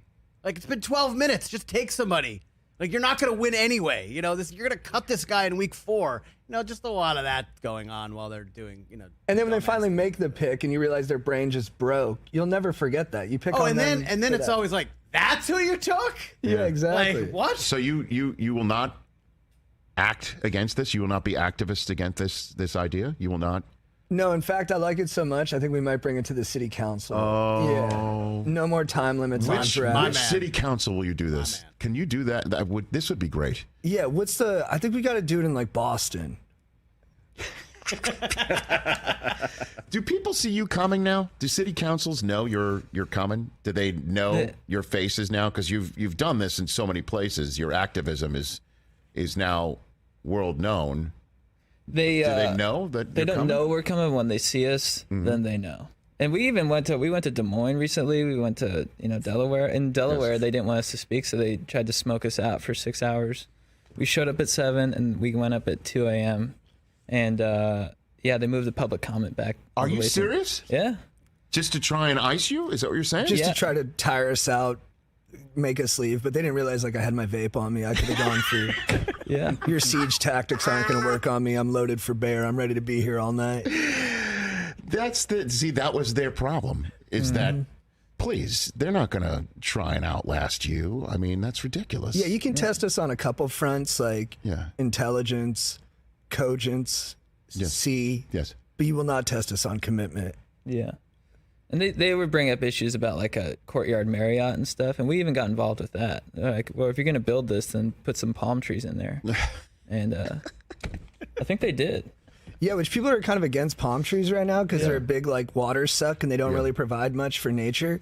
But we're kind of big on aesthetics, and we think it provides like a level of hope when you see them that works across the country. Oh, man. Before I let you go, I want to get your thoughts on something that everybody's talking about in the sports world right now to see if you would, again, agree and would want to show up in front of a city council to advocate for this or to try and prevent it from happening again.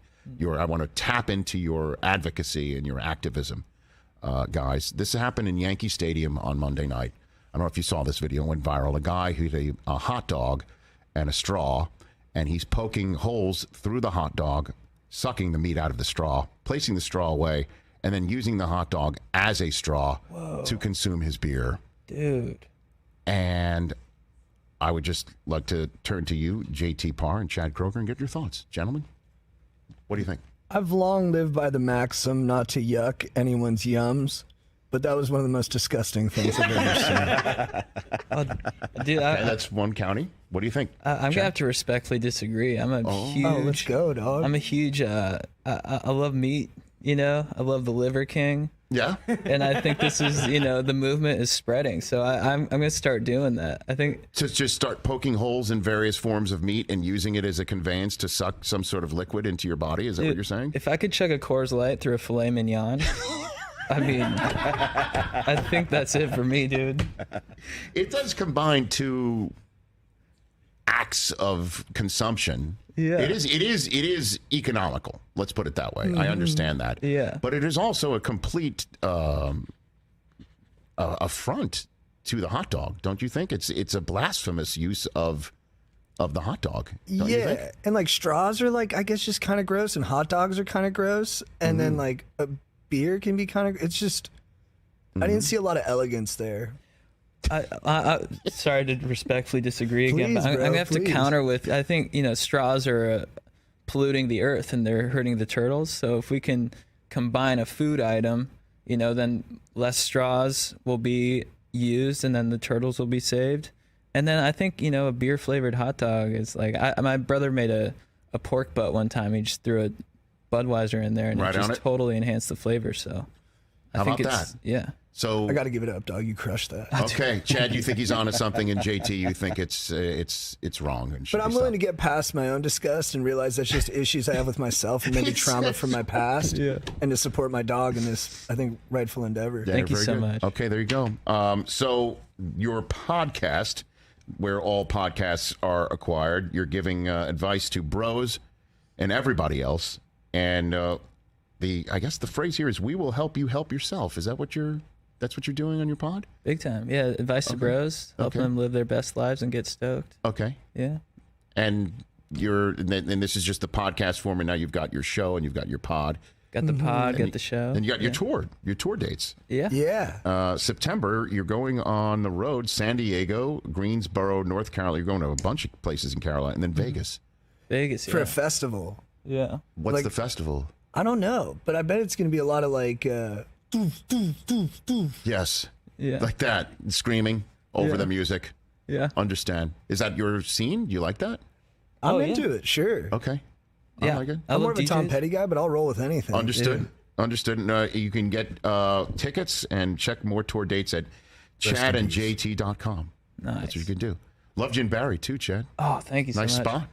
That was incredible. That was a whirlwind. Like, it all happened within the span of a week, and Bill Hader's he's amazing. You dispensed advice and donuts, I think, perfectly. That was impressive. I mean, I was actually doing that at a at a Yum Yum, and Bill Hader actually saw me do that.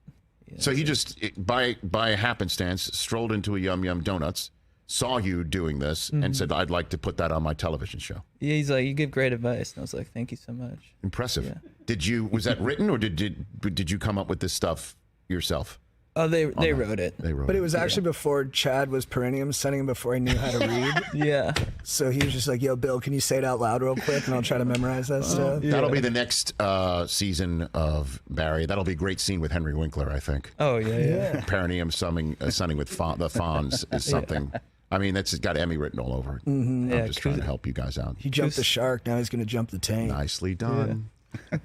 Nicely done. All right, everybody, check out Chad and JT Go Deep, available now on Netflix. Check out the Going Deep with Chad and JT podcast, wherever you get your podcasts, and then go to chadandjt.com to see Chad and JT in person on tour. Thanks, guys. Thanks for having us. Thanks so much for having us. Yeah, Huge anytime. fan. Thank you. Yeah, it means a lot. Right back at you. You take care and come back whenever you want. Awesome. Are you? Well, Thank you leaving? You don't have to. We can just throw it a break and then you can get up. Oh, for sure. go, Yeah, it's I'm okay. a vet. All right, here we go. We're back with more on the Rich Eisen Show in a moment.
Back here on our program, Chris, you were up to a lot during our commercial break. Rich.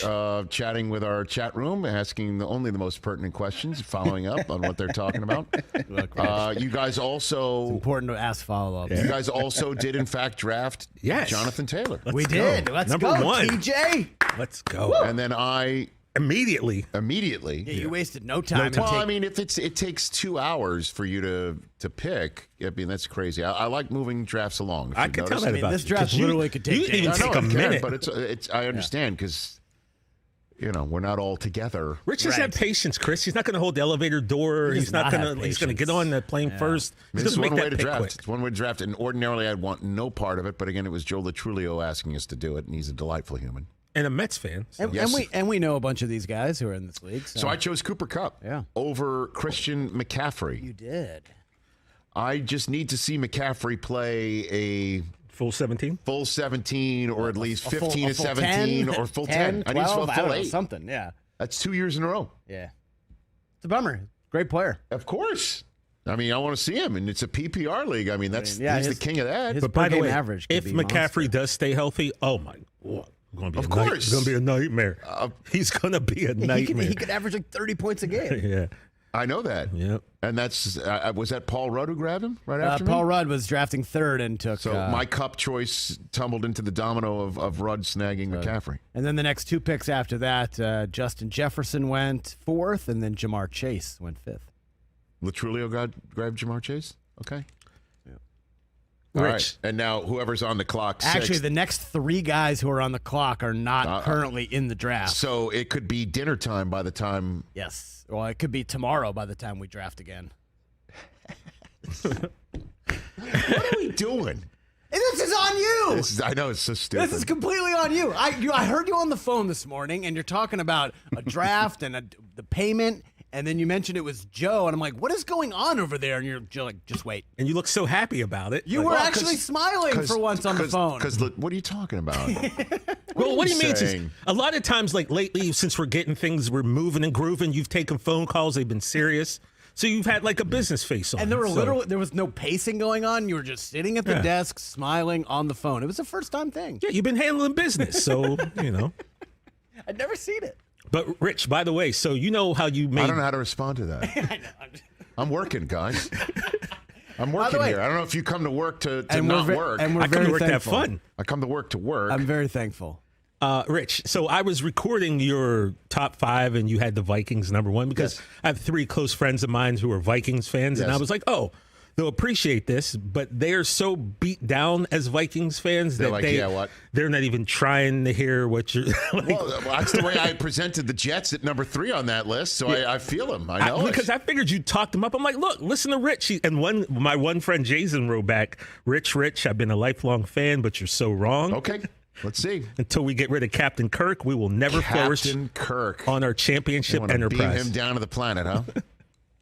Back here at Terrestrial Radio Network, along with our friends on YouTube.com/Rich Eisen Show, where some people are in the 547 chat room think I'm going to get fired after that conversation. Somebody said that? Why? I think once the taint word got popped.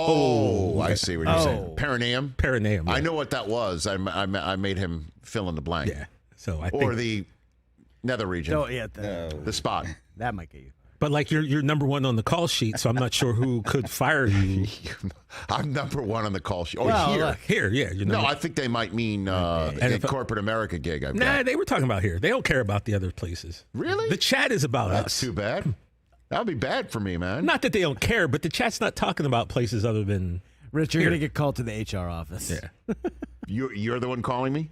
I'm head of HR. Men, women, first-time winners, repeat major winners, club champions, business golfers. Everybody's been made better by Callaway's choice to make the best golf ball out there. Not just the best tour ball, but the best golf ball to make everyone better. That's how Callaway's engineered Chrome Soft. The family of Chrome Soft golf balls, the best tour performance for every type of performance. That's what they made at Callaway. Start with the regular Chrome Soft. That's for everybody. That's for the widest range of golfers. The better players need more workability. Chrome Soft X is for you. The better players, even better than that, Chrome Soft XLS gives you that lower spin golf ball on longer shots, firmer feel, still with high spin around the greens. Every Chrome Soft is now enhanced with precision technology. What's that? That's design techniques and manufacturing specs, to use the shorthand phrase that we just heard, up to 1/1000th of an inch. This ensures they're the highest quality, most consistent, fastest golf balls possible. When you add it all up, it's so simple. Chrome Soft is better for the best and better for everyone. Find out which Chrome Soft is right for you at CallawayGolf.com/Chrome Soft. Mike Hoskins spent some time during the commercial break putting together a list of all the shorthand words that Chad and JT just employed. Oh, no way. The abbreves, if you will. And I believe that's one of them. Pledge for pleasure. Defs for definitions. Okay. Strat for strategy. Quesh for questions. Abreve for abbreviation. Nash for nation. I picked up on that one. The Nash. Binocs for binoculars. Population for populations. Institution for institutions. And connotation for connotation. So I guess if you just put the Aish instead of Asian, right? That's the shorthand. That's the abbreves. That's really funny. Yeah, man. Yeah, man. That's the Chad and JT abbreves right there. That's really funny. It cracked me up, man. I kind of picked up their vibe literally within 90 seconds, and I'm like, okay, I get it. And I knew what parent were right from the get-go. Ooh, Austin Eckler just got picked. Your son, yours is... So the guy just woke up? So it's not going to take another 2 hours? No. I think Litchurlio's texting everybody, hey, you're on the clock. Are you out there sunning those type of things, Rich? Definitely not, sir. Whoa. Thanks for asking. The second this question came out, I'm like, I don't think I want to know the answer. Cameron in Baltimore, you're here on the Rich Eisen Show. What's up, Cameron? Hey there, Rich. First-time caller, long-time listener. I just wanted to give you a few tips and tricks that I've picked up from the fantasy footballers down in Phoenix, Arizona. Yeah, we had them on years ago. We got to get them back. What's going on? What do you got? So basically, for a little bit of strategy for y'all's best ball draft moving forward, embrace that volatility. Go for those boom-bust players, and be careful with your roster construction, especially when it comes to injuries. You don't want to have empty slots moving forward. Okay. Thanks, guys. Thank you very much. Appreciate that. Well done. Appreciate Love it. it. And concerning. But it doesn't matter about injury concerns because... There's no moves. We're not allowed to make moves. It's so dumb. It's so dumb. The whole thing's dumb. It's dumb. And yet, brilliant. And we were all in. Yeah, it was so dumb we were all that in. button? Yeah, you wanted the button, and now and you can't. I didn't want the button. Del Tufo wanted me to have Just the button. unplug it. Yeah. I got you. Well, here's because I do a lot of writing and moving around, so that's why the... And I need to bring this to the people here.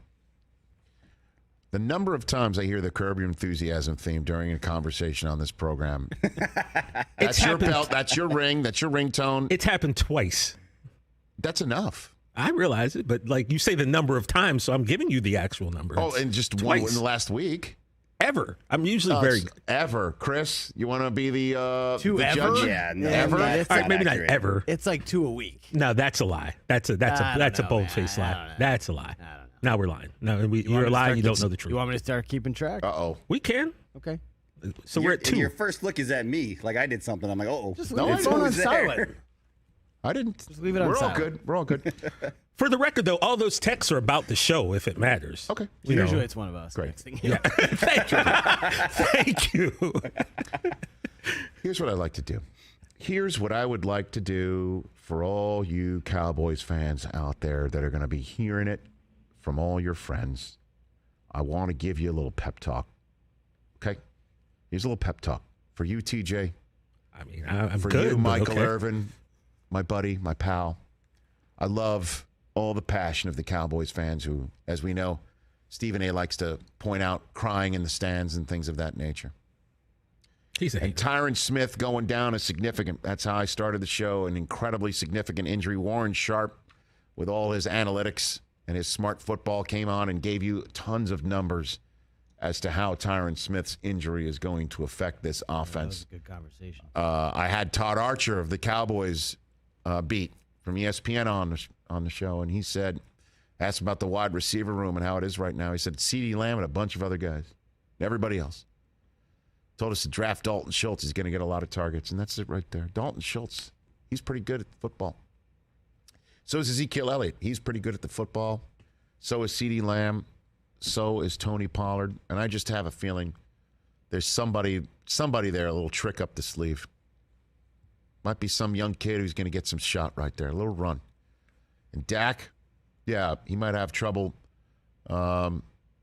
getting that throw off every now and then because Tyler Smith, you're on the clock, but he was drafted first overall for a reason. And maybe the Cowboys weren't going to start him at left guard at the time being because they really wanted to give him the time. They thought they had the players to give the kid time to grow, not that he's not ready to be thrown into the fire right now. Maybe that's the case too. And maybe the Dallas Cowboys just have the best defense in football with a coach that is selling everything that they are buying again. Maybe Micah and the rest of that team, Tank, Diggs, the rest of that defense is going to take it on their shoulders and start putting points on the board when the offense might not be putting points on the board. And maybe Mike McCarthy is on to something, the way that he coaches this team. I know there's a lot of people laughing at me right now. You're one of them right there. No, I'm just waiting for the shoe to drop. There is no shoe to drop, TJ. I said I was going to end this show with an attaboy for you. Mm-hmm. And for all the other Dallas Cowboys fans who hear what I had to say about the significance of this injury and me even saying that I think it's the Eagles' division now. But one never knows with the NFL, and that's the beautiful thing. And the Cowboys have a tremendously talented roster. I don't think they improved it as well as they could have or should have. But maybe what they've got in that room is enough. And the way that they lost last year is a chip on the shoulder that they're going to cash in.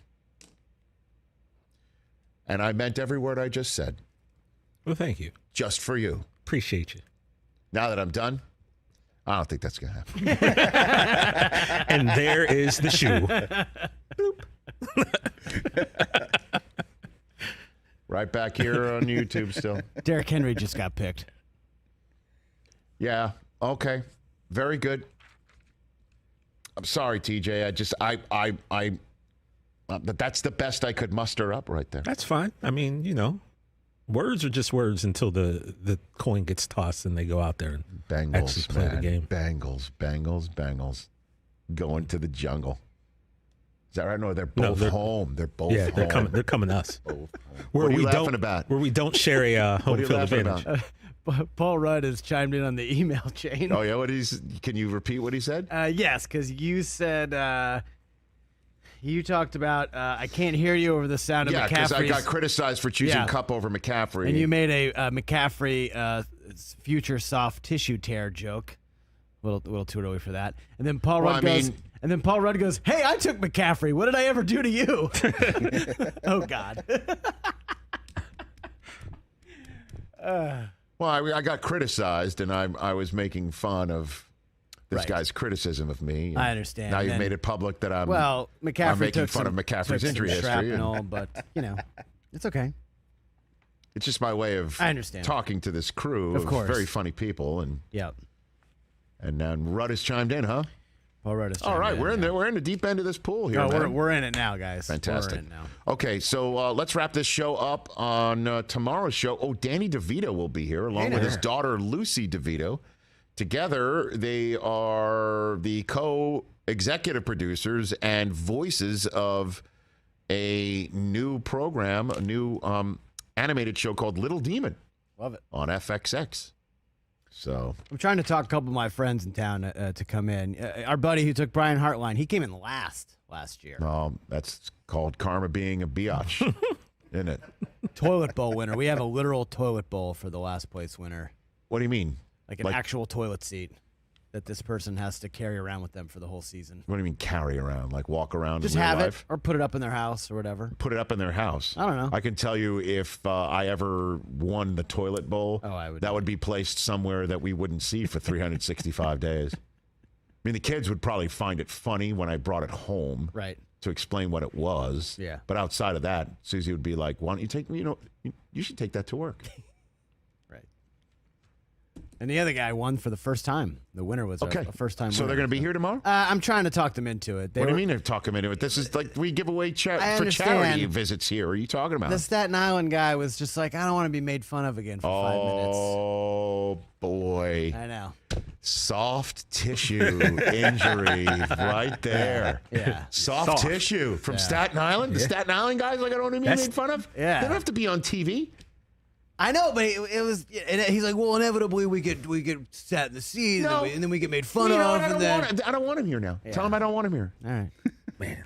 He's lost his chance to come in here. This is a privilege to be in here. Tell him his El Segundo Hacienda privileges have been revoked. Like, it's always a good time. I don't want to be made fun of. I know. Oh, I'm such the big bad guy, huh? That's what I said. You know what? Tell him how to stop with the soft tissue injury. Take his heart pills and buckle up. There you go. Staten Island, that's not a way to represent The Rock. The Rock is like, go screw yourself. I'll tell you to your face. Raekwon is not happy to hear this right now, Rich. What do you mean? Well, I mean, you're representing Staten Island and the Wu-Tang Clan, and this guy's, you know what I mean? Ghostface ain't down with that. Not at all. Raekwon the chef. You know what I mean? You God, inspect the deck. Please. Rest in peace, Old Dirty. All of that. The RZA, the Jizza. Wu-Tang's for the children. What did you just drop right there? Holla at a brother.